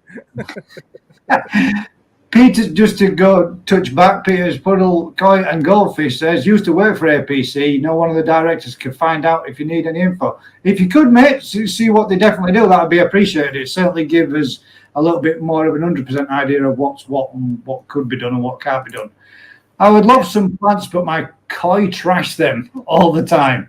Yeah, see. I mean, I could take you out now and show you mine. Mine aren't perfect. I mean, you all saw them through winter, how they were all cut back. And they've all come good. They've all started growing again. They're all starting to fill out again around the pond. And my lilies are pushing up. I've got 3 flowers coming up. And I also salt my pond to 0.3. So my plants don't care about the salt at that level. So they're happy with it. And they're not having... I mean, last year, they actually had more lilies on my pond last year than I've ever had ever before. I had a good 7 or 8 actual flowers come up, and normally I've only had the odd 1 or 2, but there were a good 7 or 8 last year, and there were probably more salt in last year than any other time. I'm planning a complete aquaponics system in an adjacent greenhouse supplied by pond water, feeds the plants, and remove the nitrates. Now that is a belting idea. Aquaponic system, all from your ponds, removing all your, and then you get something out of it too, where you can start growing your own, I'm guessing, fruits, veg, and all the rest of it by aquaponic systems, and all the nitrates that you pull out your pond as you do it. So a win-win twice. Sorts your pond down and also helps you a bit on the pocket with growing your own fruits and veg. But on that one, doing the aquaponics directly from your pond, trying to produce lettuces and stuff that on that kind of idea, you have to be careful of treatments. No, he's not. He's not meaning running it directly from his pond. He's meaning taking water from his pond to his aquaponic system, and exactly. Then back. But you need to be careful about what you put in your pond going into your food, not the other way around. Yeah. Yes. Have you seen the aquaponic systems where they have individual tanks underneath, so it purely just links back straight to hours? They have like space hours kind of thing. Yeah, and then the fish are just submerged in the water and doing the thing in there, circulates around and keeps going. I've seen a few videos on YouTube about that. It's pretty good. A lot over in the States. A lot of people over in the States seem to do it. My big koi ripped out my lilies by their roots and blocked the skin up. Oh no! They want some of those lilies like what Vince has got. And roots on. The one that he's said, if anybody's interested, he wants. It's like a massive, great big barsh. I always thought those when they were like that were what do they call them? Cabbage lilies. Cabbage lilies normally have a bigger root filter system, don't they, than your everyday small ones that I've got. Your wild water lilies as well. The yellow water lilies. They're big, massive roots. It's like a big, massive amount of floor, isn't it? Them's the ones that kind of trip you up when you're trying to wade through area or all that. When we used to do clearing at ponds at Farmers Down where I used to be a member of, you'd get in there and you start getting your feet tangled up in that, like it would have been sketchy. Yeah. With koi, if you can get the lilies established in the pot, I mean, mine have burst through the pot. There's no way the koi will be able to dig them out. When they get to that stage, they're all right, they're safe. It's when you first start with freshwater lilies and you plant them in the baskets, the coil get to them first and root them out before they've had a chance to grow and get a hold in the basket. Yeah. Jamie says, Ilsley, the watercress grows quicker than your koi can eat it. I suppose that depends on the size of your koi, how many you got. They are growing batty in both front and back ponds, Vincent says. So I'm guessing those ones are out your baskets, Vince, that you had suspended hung in. Well, it's not just koi that go after plants. Every time I put watercress in my small pond, within a week, the goldfish were ripping it to shreds. I've seen yours in your pond get smashed to bits, guys. When you first put some in last summer, you banged it in corner, you come out next day and it was just floating around everywhere on top of the pond. It was big comes to it floating around the pond. One Life says, even though we love plants in our garden pond, mate, your pond looks stunning now, mate. You've done a cracking job. The actual garden pond and everything around it looks beautiful, mate. It blends into the pond and into the garden lovely, and it's our favourite way of a natural filtration. Totally agree, mate. Exactly the same as Vince's type of thing, natural filtration, pulling it all out as it back flows through and returns. I mean, look at the difference, though. I mean, Vince had got plants up and growing they were about 2 foot tall, and it would just literally come out of winter.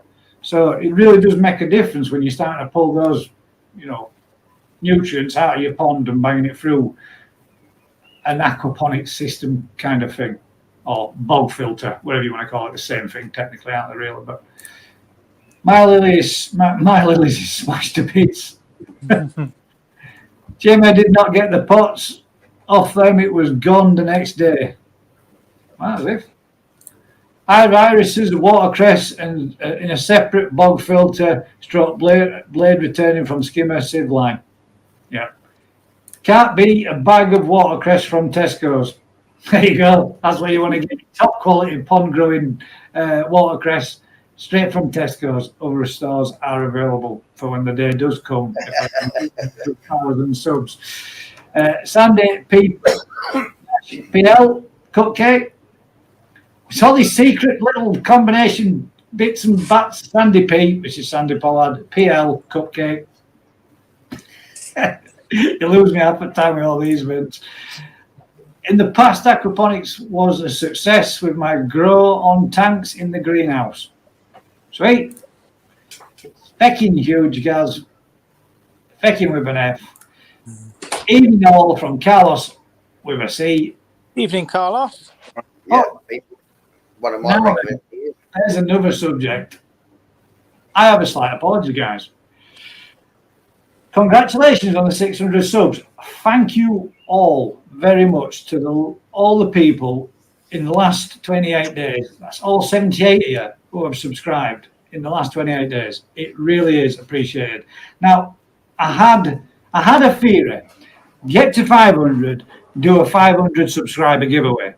And then I saw what happened to a friend of mine down here and thought, if I announce this at 500, with how and the way that YouTube can be and how fickle some of these people out there can be, and you announce a 500 and before you know it, you're back down at 472 or whatever. I thought, you know what, I'll wait till I get a good way past it. And I thought maybe 20 or 30 or so. And then it just went and went and went. And now, today, I officially hit the 600 mark. So thank you very much, guys. It really is appreciated. I do believe you're talking about me there, Gaz, because I am. You went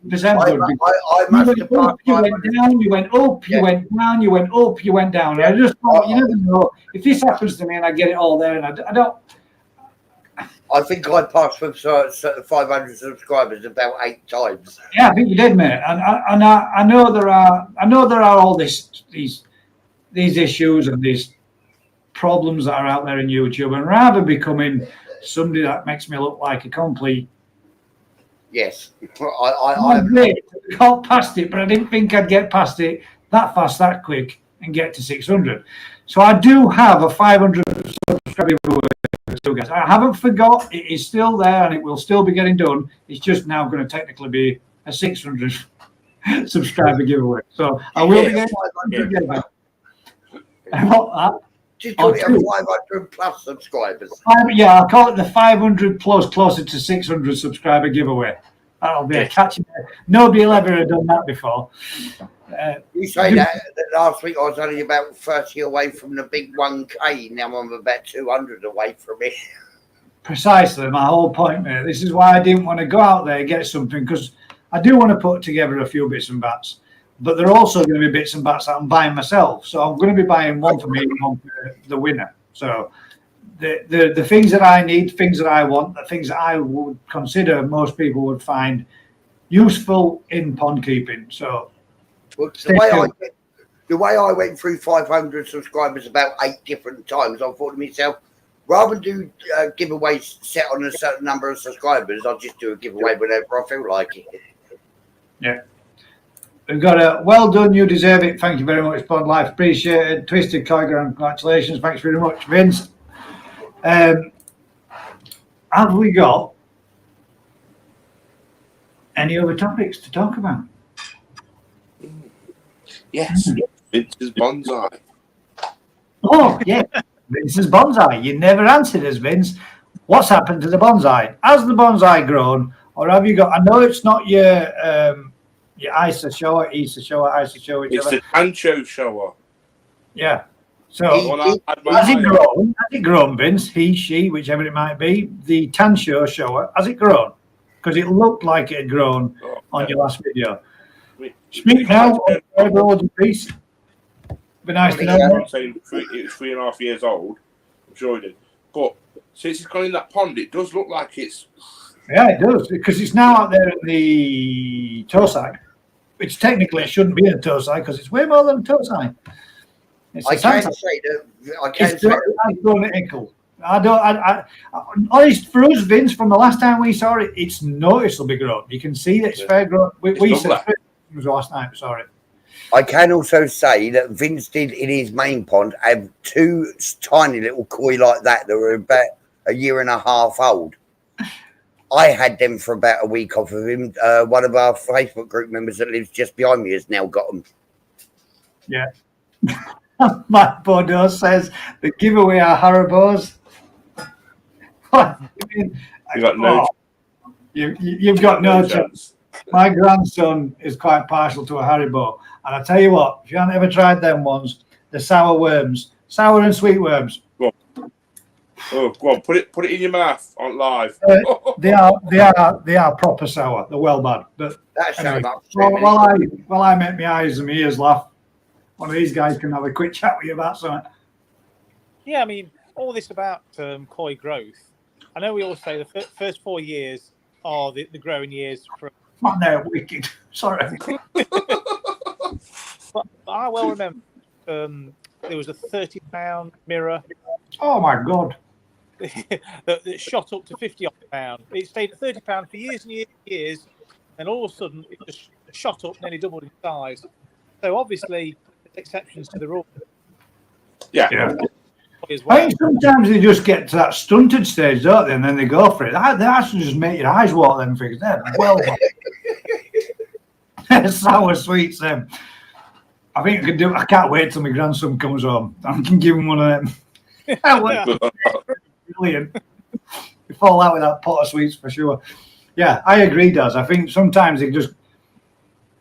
It's like that one I've got though has never grown from day boy. It's exactly the same, 15 cm. Yeah. But this weekend's video, which might roll, because Daz is dropping Saturday. I then have an. Do I have? Yeah, I have.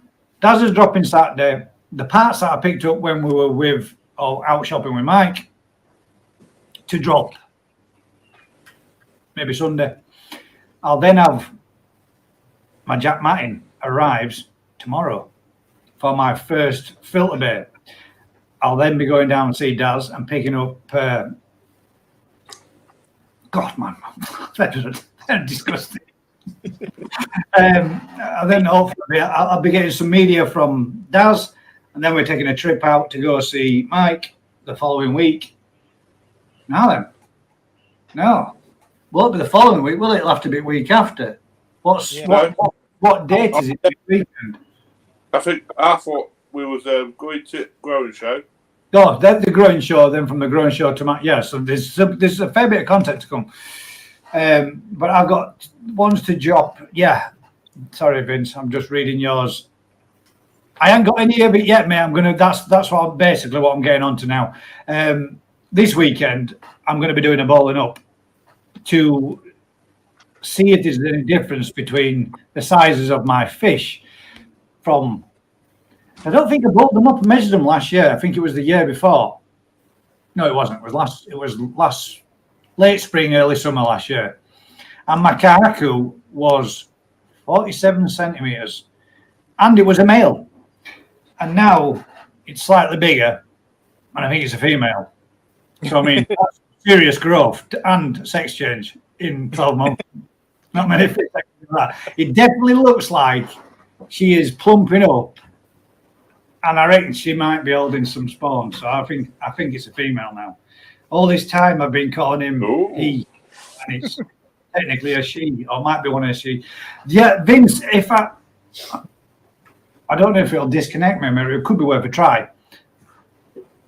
You won't believe it, Vince. It's not the same fish. It is the same fish, obviously, but the colour-wise, totally different. Absolutely not like it. Pete says he hates sours. There we go. Hates sours. I love them, mate. I like the sugar-coated ones because they make me. But those are just wicked. They're disgusting. They're nice, but they're disgusting at the same time. Vince says it's grown at ickle, which means a little. Just struggles with his type. If you're on about going out to your pond with your phone, Gaz, technically, if it does cut you off, it should only drop you through to the backstage. I would just want to say, if we could go out there and have a look, we might be able to see the achiever come up and bang a bit of food on. It should, in theory, you should only just take you back to the lobby. It's whether or not you'll still be at EME or not. I think it'll work. We might be able to. Let's go.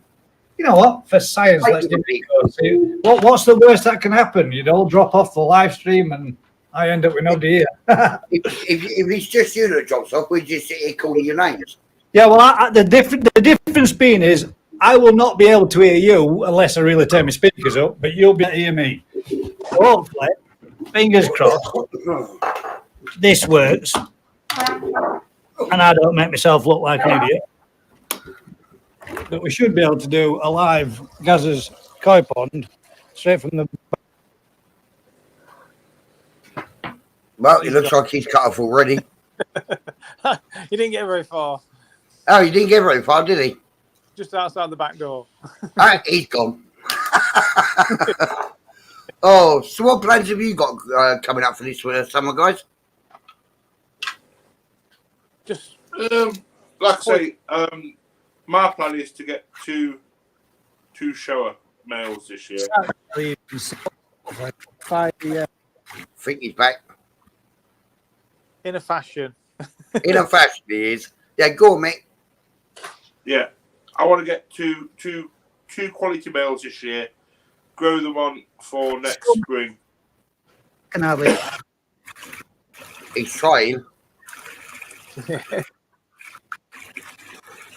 Look at him belting around everywhere. It's like watching Benny Hill fish, isn't it? It is, yeah. A little bit jittery. Around and coming around calling every now and again. They're proper skittish. The wonders of outdoor broadcasting. So what are you up to then, Daz, this year? I've got another 3 or 4 pools I've got to connect up and plumbed in, filtration sorted for the up and coming fish. Did I see you saying something earlier about your old compost bins about doing something with them? Yeah, I've got about 7 compost bins. They're all 6 foot by 6 foot. They're all linked together in like a long row, all made out of concrete posts and concrete gravel boards. So I was thinking of doing them like 2 bays at a time. Yeah. So it'd be 12 foot. Yeah, where you first said about compost bins, I thought hopefully they're not plastic one because the plastic might be contaminated and leach whatever it is and contaminated into Are you back now, Mr. Hoyle? I'm back. Yeah. How long did you get to see before it disconnected? Because it only told me it disconnected quite recently. Then, but we got a few. We got a quick look at your fish going around the pond. yeah, you can't see her, Vince. She's that dark now. She looks like a mirror carp.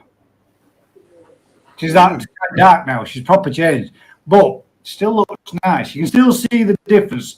And when she comes up and turns into, comes up to top and turns, then you can see the Achiever colour brown underneath. But yeah, I like it. It's nice. I'm going to get them bowled up. I'm going to bowl them up this weekend, and I'm going to bowl up all of my fish. And the main reason for bowling them up is I'm going to use the new app that somebody put me onto. I forget who it was. And I'm going to record them all, get a photograph of them all, and then see what happens and see how they progress next year and year after. Because I do have one or two fish that I'm best of friends with. Let's just say they're not my favourite fish. But, yeah, you wait for the blue ball. So which do you want them in, a blue or do you want them in a white? Because you can have them in them both, Vince, whichever you wish, blue or white. I mean, they're homemade balls because I am not paying that much for a plastic tube. Just because koi on it, because that's just ridiculous. Hilsey said there, roll on the 1,000, mate. Thank you very much, bud. Fingers crossed. Hopefully we will get there too. Jamie said, I look forward to this show. It's very informative. It's just a shame it's only on a Thursday. Well, it just so happens to be a free spot kicked up on a Tuesday. We could give DT Koi a run for his money. Well, we've quite often said, though, to be fair, mate, we ought to do a few more lives when we go out and about. And it's something that I quite enjoy doing. To be fair, mate, if you're interested and you want to join us, mate, drop us an email. My details are online, as I've always said. Drop us an email. Stick your mobile and phone number in, mate. If you ever want to just sit and talk with us like we are doing now, we talk all the time, every night. So every evening, you're more than welcome to come along and have a chat, see what you think. If you like this kind of thing, feel free. We can add you. We can stick you in a group. We can have a chin while we're any time of week. That's how I prefer to do things regular anyway. We all chat every evening. This is every day. This now with you guys is what we do every evening. And his wives all go mad about it. So we all sit there talking about crap. We all do sit here, talk rubbish, watch. I mean, there is one. It helps if you're a Star Wars fan too. Yep. That's pretty much everybody else is. So. Well, if these chat groups can let me join them, then they can't be half bad. Mate, everybody's welcome, even Gary Webb's. Well, I'm not falling off this bloody thing, yeah. Peter's Puddle says, yeah, I have some pipe bits to donate, mate. Also used fountain pump if you want it, Gaz. Unfortunately, if he's talking about me, unfortunately, the donations for Saturday night's auction is now closed. There we go. I don't know which Gaz, this Gaz, that Gaz. I mean, any pond parts and bits and bats, but if it's towards the other bit for the fundraising bit, then yeah, you just heard that shut. But any other pond parts, I know this guy down. Oh my God, this is going. There we go. According to my screen, I'm underneath you. Mick is to that side, and Dad is underneath Mick, next to me. Well, yeah. So him over here, this one, Mr. Daz, he's. Yeah. You mean he's got umpteen pumps. So pumps are always useful, no matter what. Thank you. We've got it. Hang about. Whereabouts are we? I have the current. No, show the next. If you got any pictures of the Achiever, I will get you some, Vince. Promise, mate. And you're going to be surprised. I'm telling you, you really are going to be surprised. And now I have the video, the original footage from your ball. You've probably still got it too, but yeah. Peter's Puddle says, hey, Sowers, I love it. Want to see the Achiever. God, you persistently want to see the Achiever. You really want to see that. What was that one you picked up from Vince, Gaz? It was funny enough. It was a Dowser Achiever. I mean, all fish. Sorry, Vince. But all Vince's fish and out so achievers. Did you not see the video? He'll know. He'll know what that means, and hopefully he has a giggle at it too. Yes. I'll wait for the blue ball. High control, awesome apps. Blue. Okay, up, mate. Blue. It will be. Max Koi, I want that achiever. That's in Jack's raffle. Don't we all? It's nice. What? The all were, mate. You just missed Jeff's. You just skipped on Jeff's comment. I'm bred with my female shower. Yeah, them show I'm thinking about getting. Oh yeah. I'm breeding them with that next year. Yeah. Now, sorry. So while I were out there doing my bit, you were telling everybody about your new plans for your shower. Yeah. Sweet. I missed that bit. I'm gonna have to watch that back. That's also why I'm now sitting on my stool, because when you cut off, I kind of stepped in for you. Deeply, I'm only joking with you, mate. I'll go Mondays and Wednesdays, Thursdays and Fridays. I'd drop one every night a week. I won't do that, but if you want that slot, you have that slot. You go at 7:30, I'll go at 8:15. Now, hello. Yellow Builder's Bucket. Now, you can actually get, believe it or not, a gorilla tub, and it's 14 inches in depth, and I think it's 70 cm wide. A big gorilla tub, which just so happens to come in the perfect blue. And they come from like horse feed tubs. But the gorilla tub. Yeah. That one as well. Yeah. Funny enough, we have a collection of vintage Star Wars toys. There's another pond life. Yeah. Oh, have you got what's it called? Have you got the Jawa? Have you got the Jawa? Yes. Now, if you've got that, you're a loaded man, and you can become my best friend, and we can flog it together. Yeah, I'm mine. They're worth an absolute fortune out there. Thousands upon thousands upon thousands of pounds. Hundreds of thousands. Because at the original Star Wars toys, the Jawa was the hard one to get, and I think it's the black-haired Luke Skywalker or the blonde-haired Skywalker. One of the two.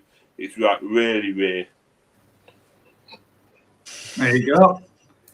Don't do another live on Tuesday, GKP. Yeah. I got you worried now. I won't do that, mate. That's not me. I won't. It's honestly, when you start doing one a week, mate, you'll find out yourself you haven't got time to fart. Never mind do another one. I don't know how he managed to do videos and 2 lives a week, because it's easy. It's easy. It's easy, but when you work for a living, if it's easy, then carry it on. It's easy, but what makes it the lives easy is because Kaz is sitting there talking to everyone that's on the garden and controlling all the comments and throwing the questions up, where I just talk to you guys. Yeah. She does the hard part. This one makes me laugh. Whenever I read that, I think somebody's always talking to my dad.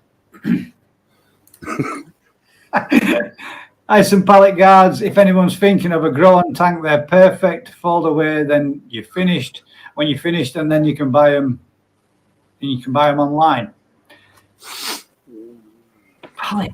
Yeah, did I say that right? Pallet guards. Yeah. Oh, do you get them from the demand?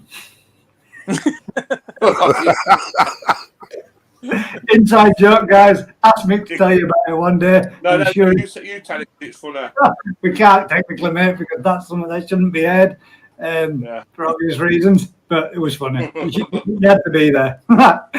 I would be very interested in joining you. No worries, mate. Stick me an email in, mate. My email's up there in the description of my channel. Because I can hang about. Let me just in the about tab. Yeah, it's in the about tab. And I can't, every time I forget what this is. YouTube, my channel. I really should learn this, shouldn't I? I'd sound like I knew what we're talking about. It's GazKoiPond1 at virginmedia.com. That's GazSKOIPOND1 at virginmedia.com. Almost sound like I knew. I mean, obviously I was reading that one. Oh, just look up Gadget Coin. Could not remember that for the life of me at Daz's the other day when I was trying to say it. I couldn't remember it at all. Or if they're on Facebook, look up Gaz's Koi Pond and join your Facebook group. Yes, join the Facebook group as well, mate. And you can also talk to us and get in touch with us on there as well. Not a problem. No Jawa, but we keep searching. Oh, so somebody else knows about it now. It's another person we've just in the search for that same rare, expensive piece. It's like God's waiting room in here. It's like God's waiting room in here. Ain't that flipping old? I'm guessing Maddie Stokes must be somebody rather young. God's waiting room. Oh, I don't know. I'm in my prime. Thanks very much. Out of the four of us, I'm probably the youngest one on screen. Yeah, Piss off. Yeah, we've all heard cows fart before as well. We've been now, right? As a random question for you. Youngest to oldest in what order? You first. You first. First one to go. Get your answers on a postcard. Quick. 9:49 p.m. About what's that about, Jeff? God's waiting room. All right, I'll go first. I'm 48 at the moment. I'm 49 on the 21st. Oh, I'm the baby. Come on. Bloody hell. I might look the oldest, but I'm the youngest. Well, come on in, Mr. Lawson. Money where your mouth is. How old are you? I'm 42. Like 42 with my weight as well. I'm 46. 46. You're 40 what? 40. Oh, God damn it. This is well. You were what, 47? I'm 48, 49 in 2 weeks' time. So technically that makes you 50. So we got, and we got Daz is 14. I wish. No. This year. 50 this year. Was that 50 this year, yeah? 53. Oh, 53. There we go. So Daz, the youngest looking one of us all. Yeah. This one. I've had a life, that's what it is. So the wife keeps telling me. Okay. Jeff says, okay, off for a walk about. See you in a bit, Jeff. Grab a DCR and Coke while you're out there, mate. Get us one too. Oh, he's been drinking mad. Let's extend it to everyone in the chat. Put your age in the chat now, how old you are, and no lying. Yeah. Well, then, come on. The youngest one so far that we have actually in there. Right, we'll just get about. Jeff's off and offer a walk about, catching a bit, mate. And Vin says, "Oh, I do love a Doubtful Achiever." I did, mate. Yeah, I heard you were quite partial to a Doubtful Achiever. Matt's 100% cupcake. A question for you guys: a pure blue Shasue rare. Not rare, mate. I've got one in my pond now. Not rare, because Vin's got two in his last spawn. Adam Bayer fry spawn, so. And actually, not super rare, but they are rarer than the normal one, yeah, obviously. Yeah. I know Righty had one about 23 years ago, a pure blue. Yeah. Peter's Puddle 54. We got DT Coys coming in at 28. We got Matt Kyle from Max Coy UK 36. That surprised me, mate. Thought you might have been a little younger than that. Got you then, didn't I? You bet you thought I was going to say older. God, I feel old. Go on, Jamie. Twisted Kai, there you are. Slips in with the oldest, 49. How is it? 42, Sue 40. Jamie is 52. You know what how is it? You were you are the lady you're feeling. How is it? Vince is only a couple of months older than me, yet he looks twice my age. Shut up. You keep telling yourself. You look old and decrepit, mate. Old and decrepit. Now, hang about. This is not right. I don't know who's directing this one out, whether it's me or whether it's Daz. I got a slight feeling it could be us both. And it's Gandalf the Grey. Yeah, that's always both. Mike Bass is 61 in July. Sandy Pollard is 54. I'm glad we didn't ask Sandy her age because we did. That's true. Technically, we did because Gaz says, "Come on, everybody." We have a winner. We have a winner. We have a definite winner. If we definitely have a winner. Ilsy's 40. And Mr. Right. Mr. Right is the grand old age. We are not worthy. And tell you what, still outdoes us in his garden pond every week. Yeah. Good man. I do believe it was his birthday either the day before or the day after when I was up with Righty back in July last year. So that means his birthday's up and coming. Does that mean you're sneaking up to 71? Yeah, that means if you are, good sir, you are 1 year younger than that's technically makes you old enough to be my dad. That's actually a bit of a when I was up there with Righty last year for my pond visit, it was either the day before or the day after he turned 70. Me and Jamie at Keeping It Coy are going to be up with Righty around about that same time when he will be turning 71. Sweet. I'll be glad if I'm still ponding at 70. Yeah, that's good on you, mate. I'm saying that my dad is too. He's still going, still doing it. Yeah. A hell of a lot My of dad- gardening as well. But My dad's 70 and he looks younger than me. I call him Fat Jesus. That's my nickname for my dad. I'll drop this down now, just for this bit, just to bring up a bit more. Is not the ticker. Take that one out. There we go. Leave the ticker up. Anybody is interested in any fish or any fry or anything like that, please feel free to get in touch. Guys, I was 69 then. Oh, there you go. I should have brought that one up. Think I might win this 70-year-old. That's a message for you there, Gary. You keep trekking yourself that. I guess it means you keep telling yourself that. Yeah, I'm sure he'll have something to say about that when I'm down with him next week. Got a yay, Terry from Twisted. Congratulations. Sorry I'm late. You're not late, mate. There is no scheduled time for anybody to be here. You can come, go, drop in. Feel free to turn up whenever as you went. The only thing I ask if any of you are, if you're enjoying yourself, like, share, comment, tell a friend, smash that like button, hit that notification bell. Gaz, I was 69 then. That's the bit you just said in there. Did you actually reveal your age yet, Gaz? Which Gaz? This Gaz? You. I did. Yeah, I'm 46, mate. Load of crap. 1976. Well, so you're 3 years younger than me? Yeah. Yeah. I would have put you down for your mid-50s.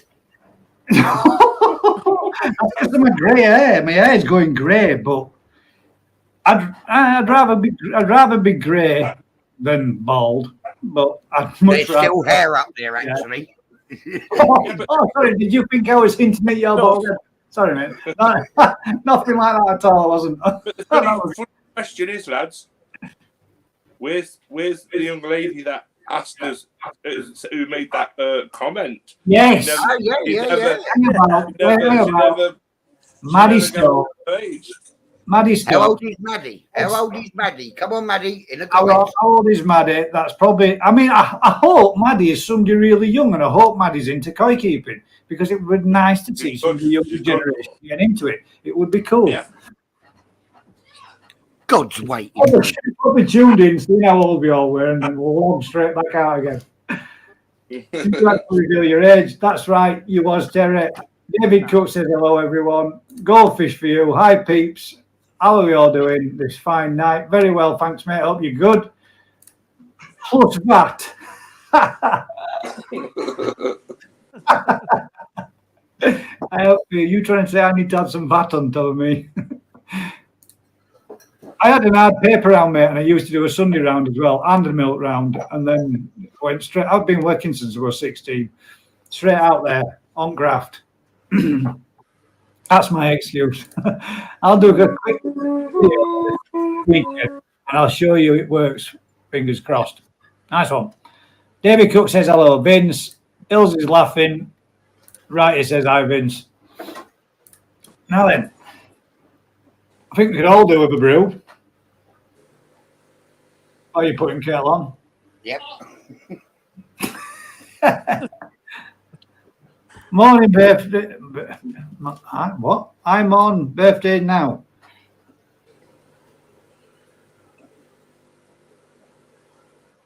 I think sometimes you need to speak Swahili to do this job. I don't know if Wrighty's ever done one. I mean, I've been looking at me pond today, and I do need to somehow get a skimmer. Is he designed an homemade skimmer, or does anybody else Now, know? you should not be asking that question, because any true fan of Wrighty's would know not only is designed and made one skimmer, he's designed and made a second one, and he did it all himself. Plastic welded it on the lot, and it's proper sweet. No, I've like I say. All right, I'm just dropping you in, mate. Don't worry. I've heard how great the man is. He is, mate. But yeah. I've never. I reckon, Wrighty, you should go into productions of small vacuum showers, because that one that you made, mate, I mean, I know it's quite a big one, but there is no real market for a reasonably priced by such as good a quality as the one that you made. All I'm saying really is, do you want to make me one? Because that one is brilliant, proper man. Like that. Right. So he has. I would like to know how much that sheet material and stuff is, because I'd love to have a go. Yeah. I've done plastic welding with bumpers and stuff like that, so I know the basics of it, but I imagine that gun would be quite expensive. Anyway, sorry, Mick, cut you off, but sorry, shouldn't have done that. Yeah. So he has the answer is he has done one then, and I need to check it out. He's done two. Yeah, he's done two. It's not much that Wrighty hasn't made. Yeah, that's what I mean. That's what Wrighty does. Is he goes around all these places, and he goes around and looks at all the filter systems, and he has a photographic memory. He takes a picture of it in his head, and he goes home and just smashes one out and makes it like that. Every single one of his filter systems he's actually designed and built himself. Yeah. Wow. That's good going, that is. Yeah. Sorry for my ignorance, writer. Just go watch his bloody videos. I will do. Well, he's saying he's just got a quick eye there to DT. Dazzle, will you be selling some fancy goldfish fry? Yes, I will. He actually does have some too, mate. Yeah, I've got the second wave of fancy goldfish fry already. The first ones are getting up to about an inch long, so probably another 2 or 3 months, and then they'll be a bit better size. Yeah, I'll be buying some of them as well, mate. I want some of them. Yeah, there's some nice parent stock. That's a message for you. That's a message for you, guys. I'm pretty sure. It's for you for joining the queue for getting ready to make you stuff. I know. Yes, actually, because I've seen Vince's video where he said he could do with one of them, making up the PP price. I'm guessing that's what the plastic stuff's called. Has gone through the roof, mate. I imagine. I don't imagine it wasn't really all that cheap, though, were it? Right? Was it reasonably priced, though? Yeah, in his full name is called polypropylene. That's the one. That's it. Technically, right? You've made two, because originally where your new one is now, you had that barrel one in there before, didn't you? Mm. So you did have that first one, the blue barreled one that you had sunk into ground, and you took that out and you made your new one. So you've made two. Like a improved on this one. Yeah, it's cool, mate. It's pretty good. He might mean his current one is the only one he's made that's been plastic welded. Yeah. And Righty says, no worries, mate. He'll sort you out later on. But not watching. Wait till he sees you, Koi shows. Goldfish View says, cool, I will take some Gaza. Do you mean Daza? Yeah. Yeah. The picture on that. The shower PP cost 250 quid. So he made his full shower. But you pull that face for a shower to the size and as many tiers as what he had would have cost way more than 250 quid. Definitely. That's probably without his labour, without the glue. I think there Oh, that was 4 sheets of that you bought, wasn't it, Terry? That's not bad if it's 4 sheets. I don't think myself personally. I'm only trying to do it at the top. Are the 8 before sheets right that they come in, Terry? No, I think smaller than that. Are they? The cock-ups you make as well on the way. That'd be my worry of doing something wrong. Yeah. And I guess you must cut them all out in a circular saw, or do you use a table saw? Probably bits prior to cuts and welding them.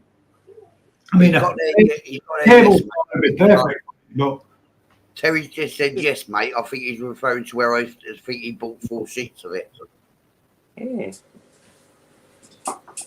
that's yes, mate. I've done 2 skimmers. Yeah, exactly, Gaz. But Terry's a genius with a plastic welder. He certainly is, mate. He certainly is. Koi Beginnings. I've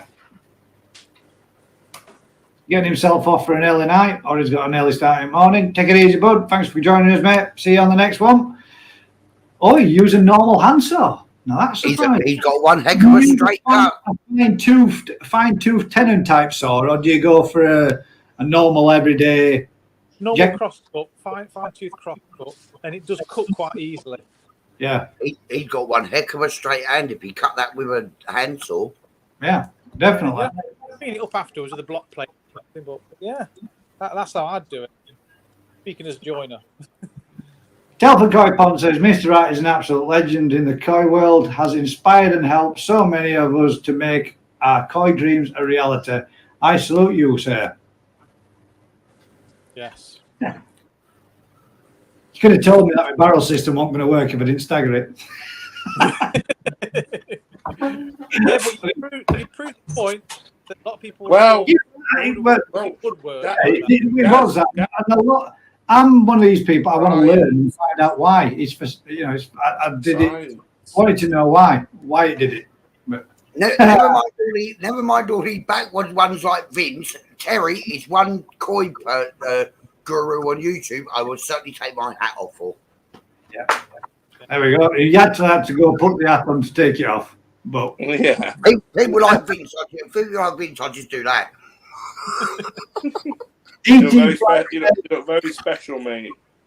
Would love to give plastic welding a go.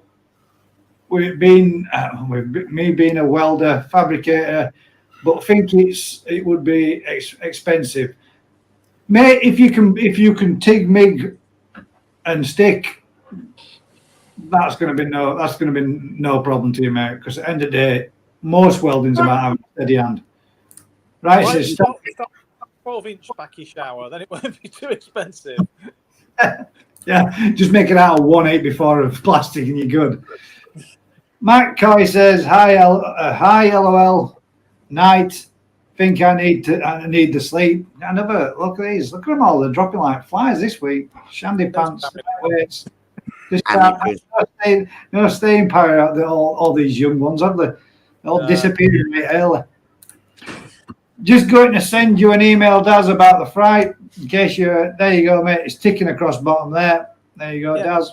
Yeah, the goldfish, what is with hand spawned, is very similar to the picture you've got on there. Goldfish for you. Lighting Services is developing a skimmer. Looks amazing. Great. Be interested in seeing that. Right, it says, thanks, Phil. Twisted Koi says, night, Kyle. Twisted Koi says, bloody millennials. DT goes, if I had a TIG welder, would have done the stainless steel backy shower. Mate, you can hire a TIG welder. You can go to HSS Hire Centre, Speedy Hire. You can hire TIG welders, MIG welders, plasma cutters, all the rest of it. They're all there to hire, mate. You can do a week's hire, a couple of days hire. You only have to pay for the reel that's on there. The hire of it is pretty much next to no. I'm still listening, just making a drink. Talking of which, wasn't you going to be showing a video clip about me? Oh yeah. While I'm Yeah, I shall put on a quick little video clip for us all to have a good old giggle at. Well, I just go grab a quick drink. Well, Terry did say to me on the phone yesterday he's heard about this, but he's not seen it. This is what happened last week. That's it. It's a hitchhiking irritant that bothers your fish. Bit like me then. I'm an hitchhiking tyrant. The problem being is then as the fish scratch themselves. That were live. Everybody got to see. Can we rewind it? You can all watch it back again at a later date. That was Harry Webb going for a shit off the back of his dog. Are you all right? Sorry. Yeah. Rather than laughing. But yeah, he definitely, that was a live fall on. Shut up, you lot. You've seen it first. Gary Humpty Dumpty. I swear this stall's going to bloody kill me one day. I've seen you do that once before, but that one was a little. I've done it a few times. The last time you actually caught yourself before you hit the ground, but that time you definitely went for it. Oh no, I would no. That was hard impact. That one.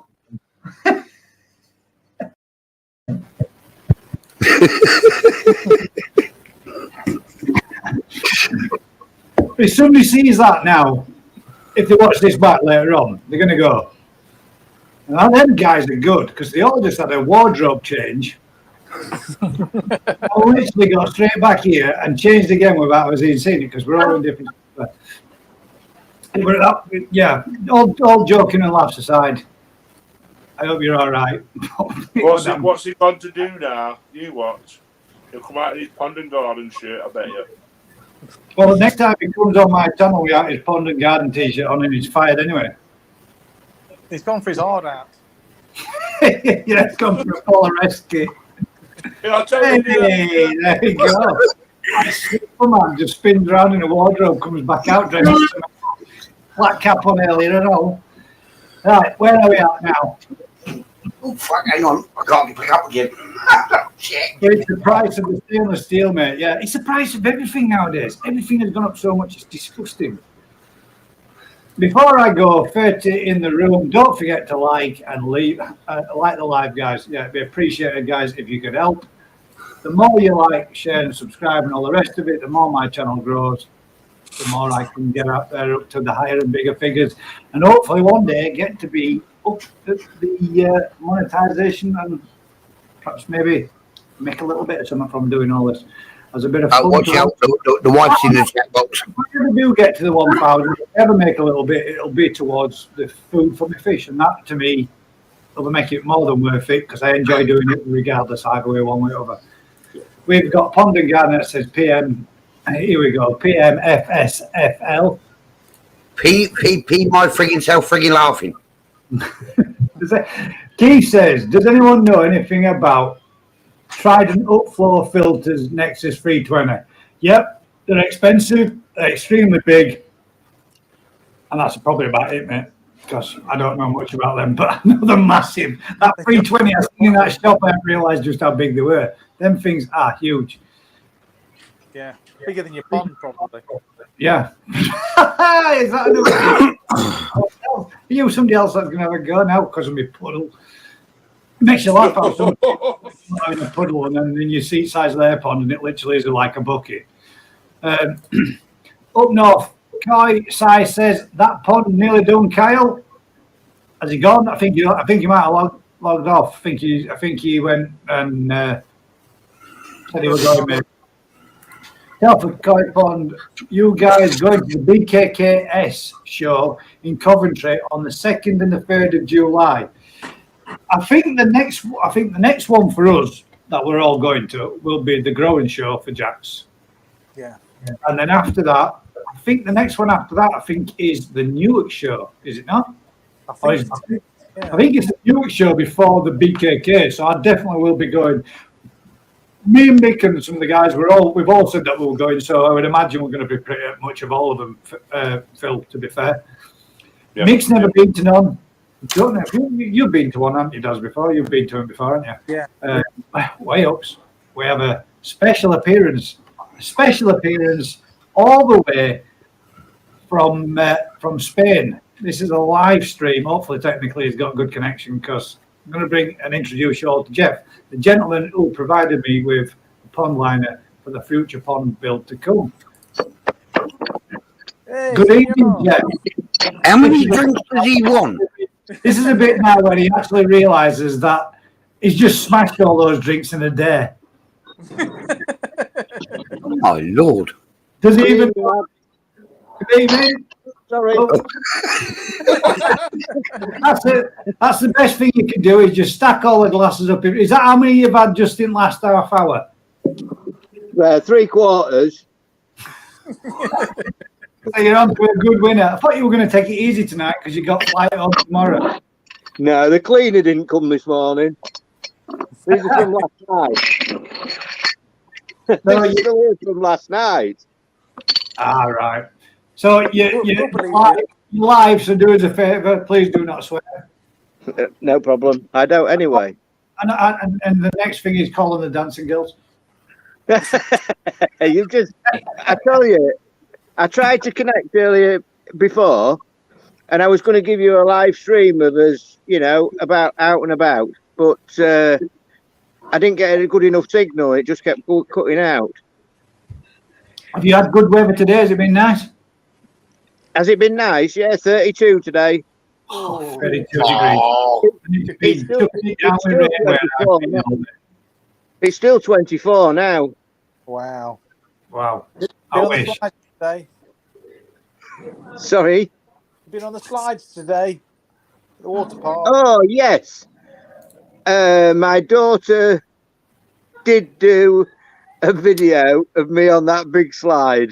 Oh, I tell you what, when you hit the water at the bottom, when you hit the bottom of that big slide, water goes where water's never probably been before. An enema did it. what he means is water ends up going in places you never knew you had. No, that's true, that Gary. Yes. Very true. Have you had a good time? Have you had a good time with family there, mate?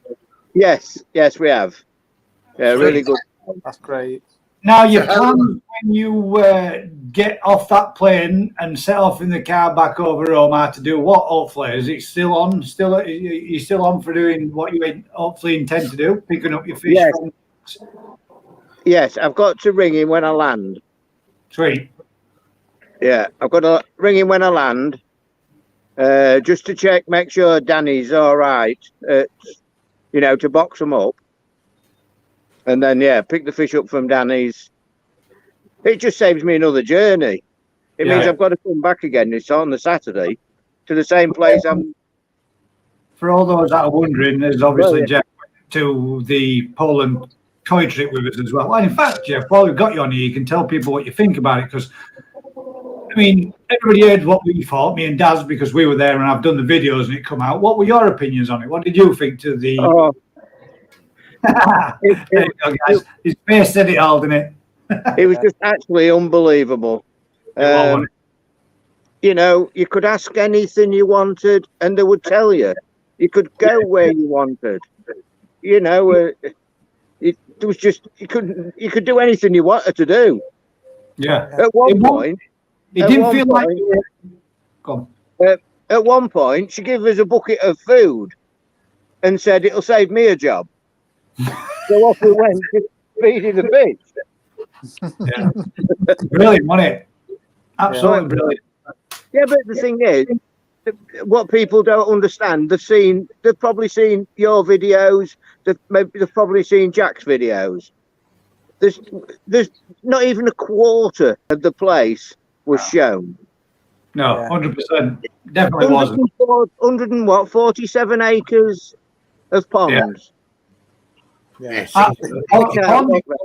Ponds for as far as you can see, and truly, if I'd have gone around and recorded it all, guys, I would have missed out on all the fish that were being shown, you know, being shown to us.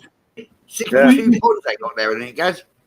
You could have definitely 100%. We could have all hired a quad and we could have rode around there all day. Yeah. Could have spent a week easily. You could. Yeah. Easily. I reckon you could do a fortnight there and still not be bored. I could anyway, for sure.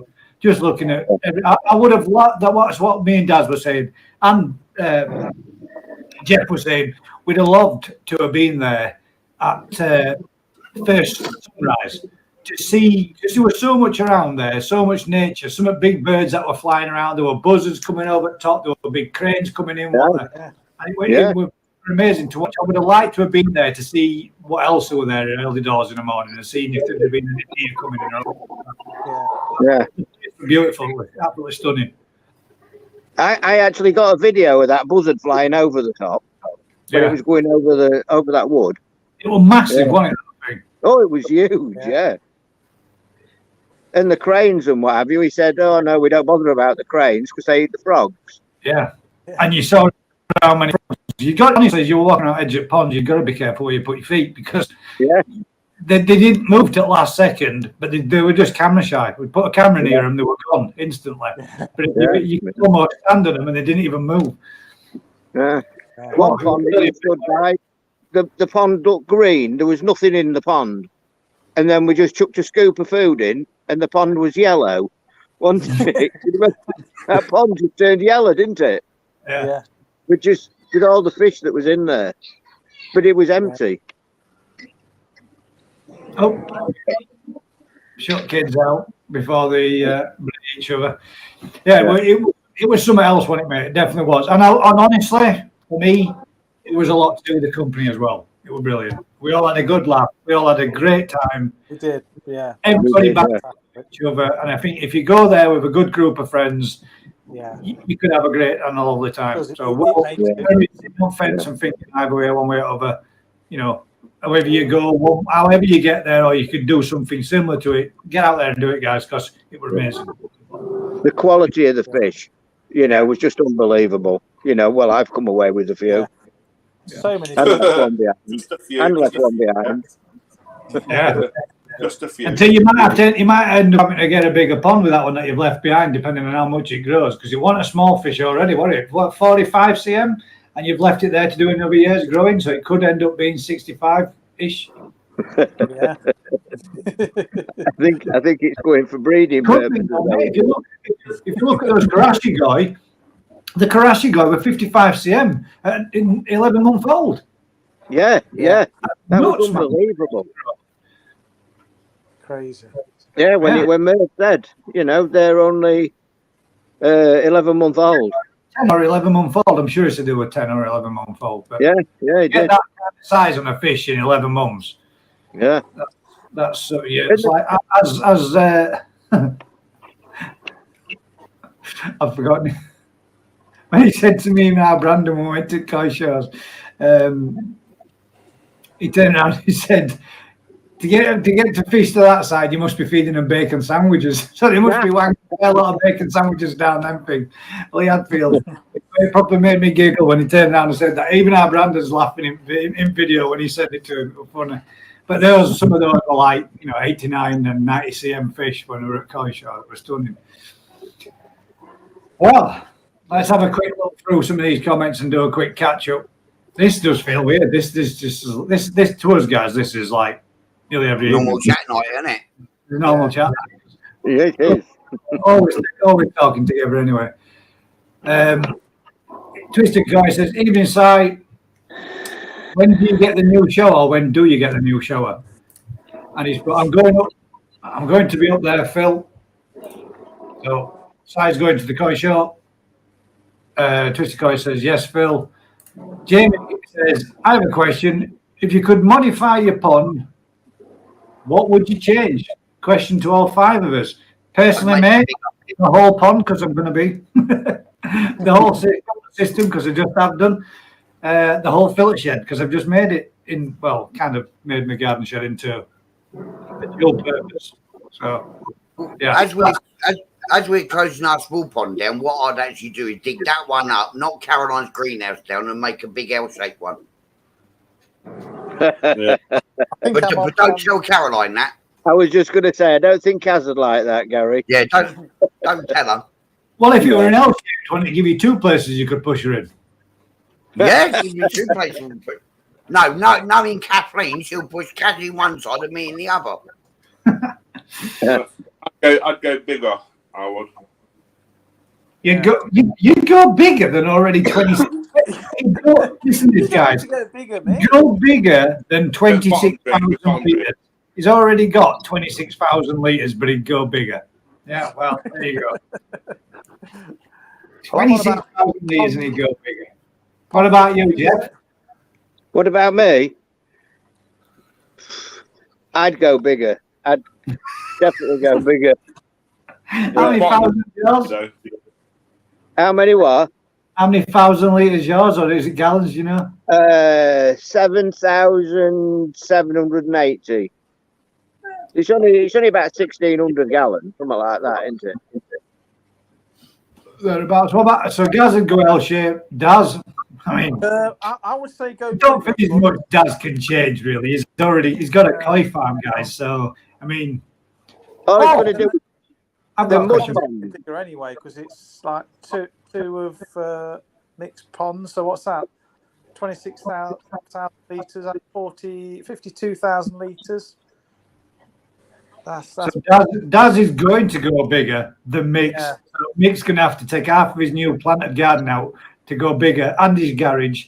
So he can go bigger than Daz. But he'll have no back garden left. He'll literally step out of his back door and into a water pool. Yeah. You see, when we come on Sunday, we're going to start digging them mud ponds out, Daz. yeah. This is a question I got for you, Daz. I'll go back to comments again in a second. Yeah. You said you were going to get a cheap liner. What's liner for? The compost bins. Are you going to go for it? You're going to do it? I'm gonna have to, mate. The amount of fry. I've got to house them somewhere. Even Well, if there's no filtration. Technically, mate, they're already there, aren't they? As a, you just need some on bottom to prevent any sharps from coming through. Straight line them out. It's minimal to turn them into ponds. What about electric? Have you got any up there? I haven't got any up there yet, but going on the basis of the koi that were just in an empty tank with no filtration, no air, no food, and they still managed to reach 2.5 inches or whatever. This is crazy, guys, and it's coming up. Those fry this big, yeah? Yeah. So he's got loads of fry this big. He missed 2 fry when transferring them from one vat to another. And they're like that. Just 2 fry, no food, nothing in there, just natural bugs and the rest of it in green water. They are literally this big. A matter of weeks old. I don't know, but they're exactly the same age as the other fry. The other fry is a centimetre, and these are like a good 2 inches, maybe 2.5 inches, the biggest one. So it's just mind blowing. So it's all about the more space you can give them, the crazier they're going to grow. Yeah. Is it a road trip then, Jeff, on Sunday for us all then? Are we road tripping? It looks that way. Yeah. Are we having to hire a 360 digger on way down and just start carving garden up? His mum's going to come down going, what are you doing? Well, you can't take that through there. We can. If it fits through gate, it's coming in. Actually, you get a 3.5 tonner through that gate. So we could make a mess real quick. Yeah. There is, what's it called? A guy who lives around the corner from me. There is a little mini digger on a trailer saying for hire.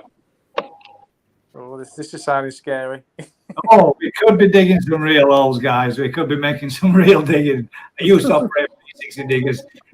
Jeff Lees, that fella somewhere else says he's off. I'm off, Phil. Phil, I might be going. I might be going on the kind of on holiday at the end of July. Carol Webb, don't fall off your stool again. Oh my God! Who said that? Caroline Webb. I don't know. I thought you said Carolyn. Caroline, same shit, different day. Oh, I'll let you tell her that. Well, she technically she can't walk in behind me and clout me, but she could indirectly send one through the camera from you across I'd know she's coming because the dogs will go tearing out the door long before she gets to the front door. Sorry, Caroline, whichever it is. Hi, Vince. Hopefully Saturday, Sunday, Vince. Absolute bargain. Just call her Pete, I do. New shower, I'm guessing he's talking about. DT Kite. Yeah, that's a conversation going on between them. Twisted cupcake, thumb trick, buns, all that. Now then, come on. Now then, Vince, I've got a question for you. And it's on the end of everybody's tongue. Cupcake, tongue. What is with the cupcake? Where did the cupcake come from? Because it's something I would like to know. Why is everybody a cupcake? Is it a nice thing, or are you technically secretly insulting us all by calling us a cupcake? I don't know. Just be interesting to find out as to why we're all cupcakes. Trust me, Gaz. I've called him a lot worse. Oh, 100%. Kathleen, Kit Kat Wheats. Welcome to this. I think I made this lady laugh the other week when I turned around and said, "There's a prick in every rose bush." Yes, you did. She was sitting in my living room at the time when I was on live. Sure is, brother. About time, innit, mate? LOL. Video Sunday night will show all. Right, yeah. Again, that's one of those side quick. Yeah. Sure is, Si. That's like you just put it's backwards second time round. Kit Kat. Hi, Vince. Feck me, Carl. You finally got water in it, bruv. Have you? Have you got? Oh, that's interesting. He's got water in. Still here. Oh, I do. I thought you were going. You said you were going. Still need a visit, mate. Peter's Puddle. Yes, you do, mate. You feel free. Email's there. Bang me an email, mate.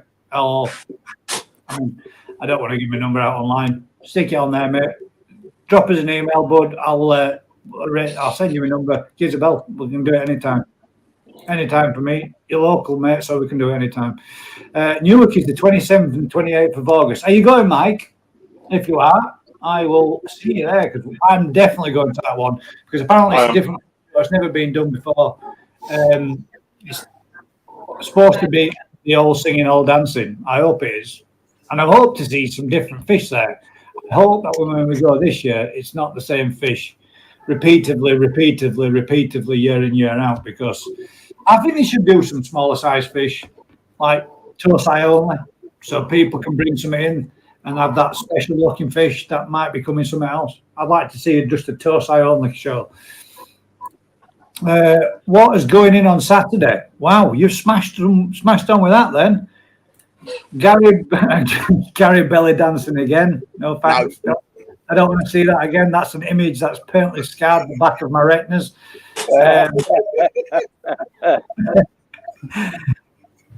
Definitely no there from Gary.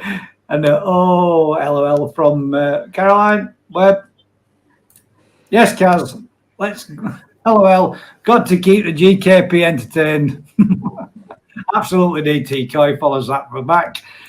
You'll have to go back there, GKP. I'll have to go back there. You're there. Oh, mate. I will definitely be going back there. 100%. Yeah, me too. And I reckon you could probably do 2 or 3 visits and still not see it all. And honestly, it really is beautiful. I'd like to go still, perhaps maybe longer if I went again. Yeah. And maybe I'd be interested in going to Poland just for an holiday because it was beautiful. A nice place. It really was a beautiful place. Unspoiled. Yeah. And Mike Bordeaux says a few Jeff, double Jeff. My fish have gone mad. They are spawning 6 times so far this year, and it's doing it again tonight. It's just mad. Just think of all the fry, mate. You'd be like Daz soon, needing 1.5 acres to keep them all in. You've got as many fish as you had drinks on the table before, mate. That's right there with that. DT Coy says the BKK Saturday or Sunday. I think it's both days, mate. Sorry. Which are they going to, a Saturday or Sunday? But yes, it is on both days, I believe. Saturday for Hillsley. Just thinking of Koi Tubers meet up and being great to see a few subscribers. Well, last time I went, mate, I did both days and I enjoyed it. It was good. Me and my son went down. We met a fair few other people there and met a fair few other YouTubers. Had a good wander around. It was great. And then we went back to the hotel, down for digs, bit of an evening meal, a couple of beers, back up and onto it again for the second day. It was great. Both, I'm greedy. There you go. I don't need a bigger pond, the wife said. That's funny enough. You should say that. That's exactly what my wife said as well, Terry. I don't need a bigger pond. The fish are fine where they are. Let's see who wins. Anyone else going, Phil? I think majority of them. I think you could pretty much put down that most koi tubers or koi keepers that do YouTube, whatever you want to call us, will be going to it, mate. Because the last year they were. That would count on that. I think she would. I think the wife was just talking about me then. I'll whisper because I don't want a good hiding. That would count me out at DT just based on the fact that I'm not a koi tuber. I'm not. No. What would you consider yourself then? I'm a pond and garden and live YouTuber. Pond and garden and live tuber. Oh, yeah. That's so millennial of you, Mr. Webb. Yeah. Oh. I'm just simply me. Tell him again, Mick. Hey, would you like to share with anybody else anything else, Mick, that you shared with all us this week? Would you rather? That's got you confused. You almost got arrested. Oh, you did what? No. He had us all on. He went. He did a bit of foraging, and we said, "Oh, be careful," kind of thing. And next thing you know, he tells us, "I've just been arrested, getting moss out of the field."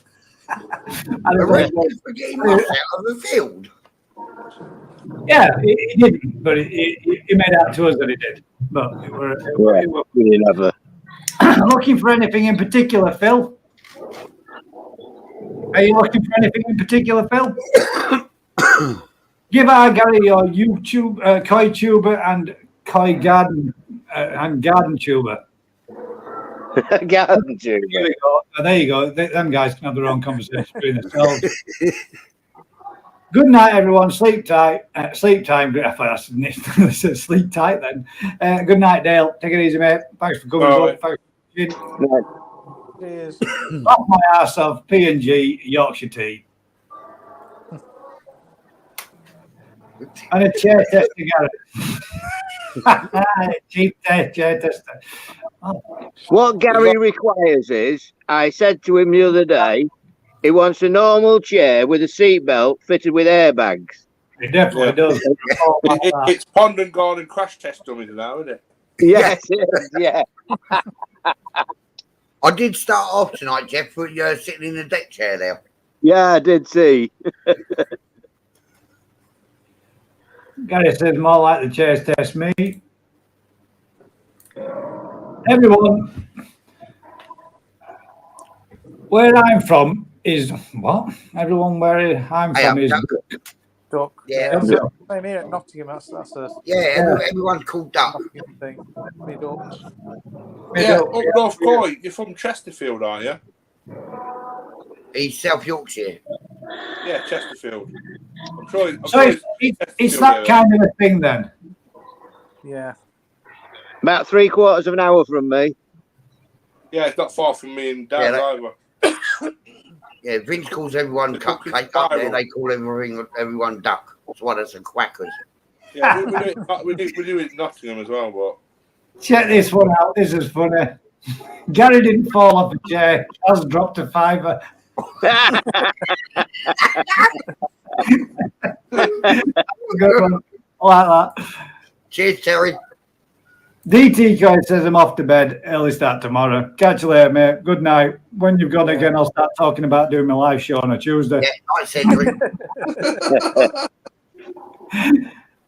Why is Jack Matting so expensive? I paid 90. Oh, yeah, well, that's cheaper than what I can get it, mate. It's 100 quid in my shop. It's 95 quid in the Japanese water garden. You paid 90 for 6 before. My box filter has got a piece of Jack Matting about the same size as that tablet, and that costs about 15 bleeding quid. Yeah, it's disgusting, isn't it? Yeah. It is well expensive. And it's obviously become more expensive because it's actually produced for the building trade, mate. It's actually used as underlay for tarmac roads in Japan. So when it's getting imported and brought over here, and as all building materials are becoming extremely expensive and going through the roofs, you can understand that Jack Matting, even though it's got the extra coin tax on top of it as well. Isn't it also you? I think over in America they use it for filters in blast furnaces. Quite possibly, mate. I don't know. I just know that's what it's actually for originally. So, Hildy says, night all. Good night, guys. All right. DT says, great live. Thank you very much, mate. Catch you later, bud. Take it easy. Night, Baldrick. You actually missed one from Vince, guys. Oh, there we go. It just came out one day when I was recording. It seems to stick. Now it wouldn't be the twisted coil without cupcakes. Right? No. There you go. Thanks very much, Treacle. And I won't start using that one.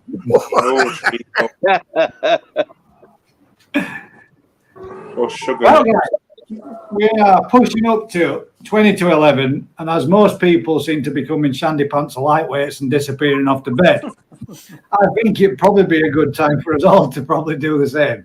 So I'd like to say a huge, great big thank you to Mick, Daz, Gary, Jeff, for visiting and joining me this evening. A huge thank you, guys, for coming along. Thanks very much for everybody coming and watching. There will be a couple more videos to drop Friday with the details and a bit more to show you all Daz's Fry on Friday this evening or Friday evening. I'll get that out as soon as I can so people can get onto it. And if anybody's interested, like I said, there the email address is popping along underneath.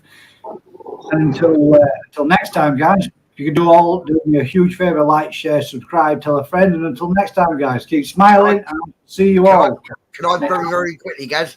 Oh, just as I did my outtake, you want to stick something on the middle of it. Go on. I'll do it again. Don't forget to join me, guys, live Saturday night live on Pond and Garden for the Border Reefer auction. Well worth mentioning, mate. Nice one. Yeah, 100%.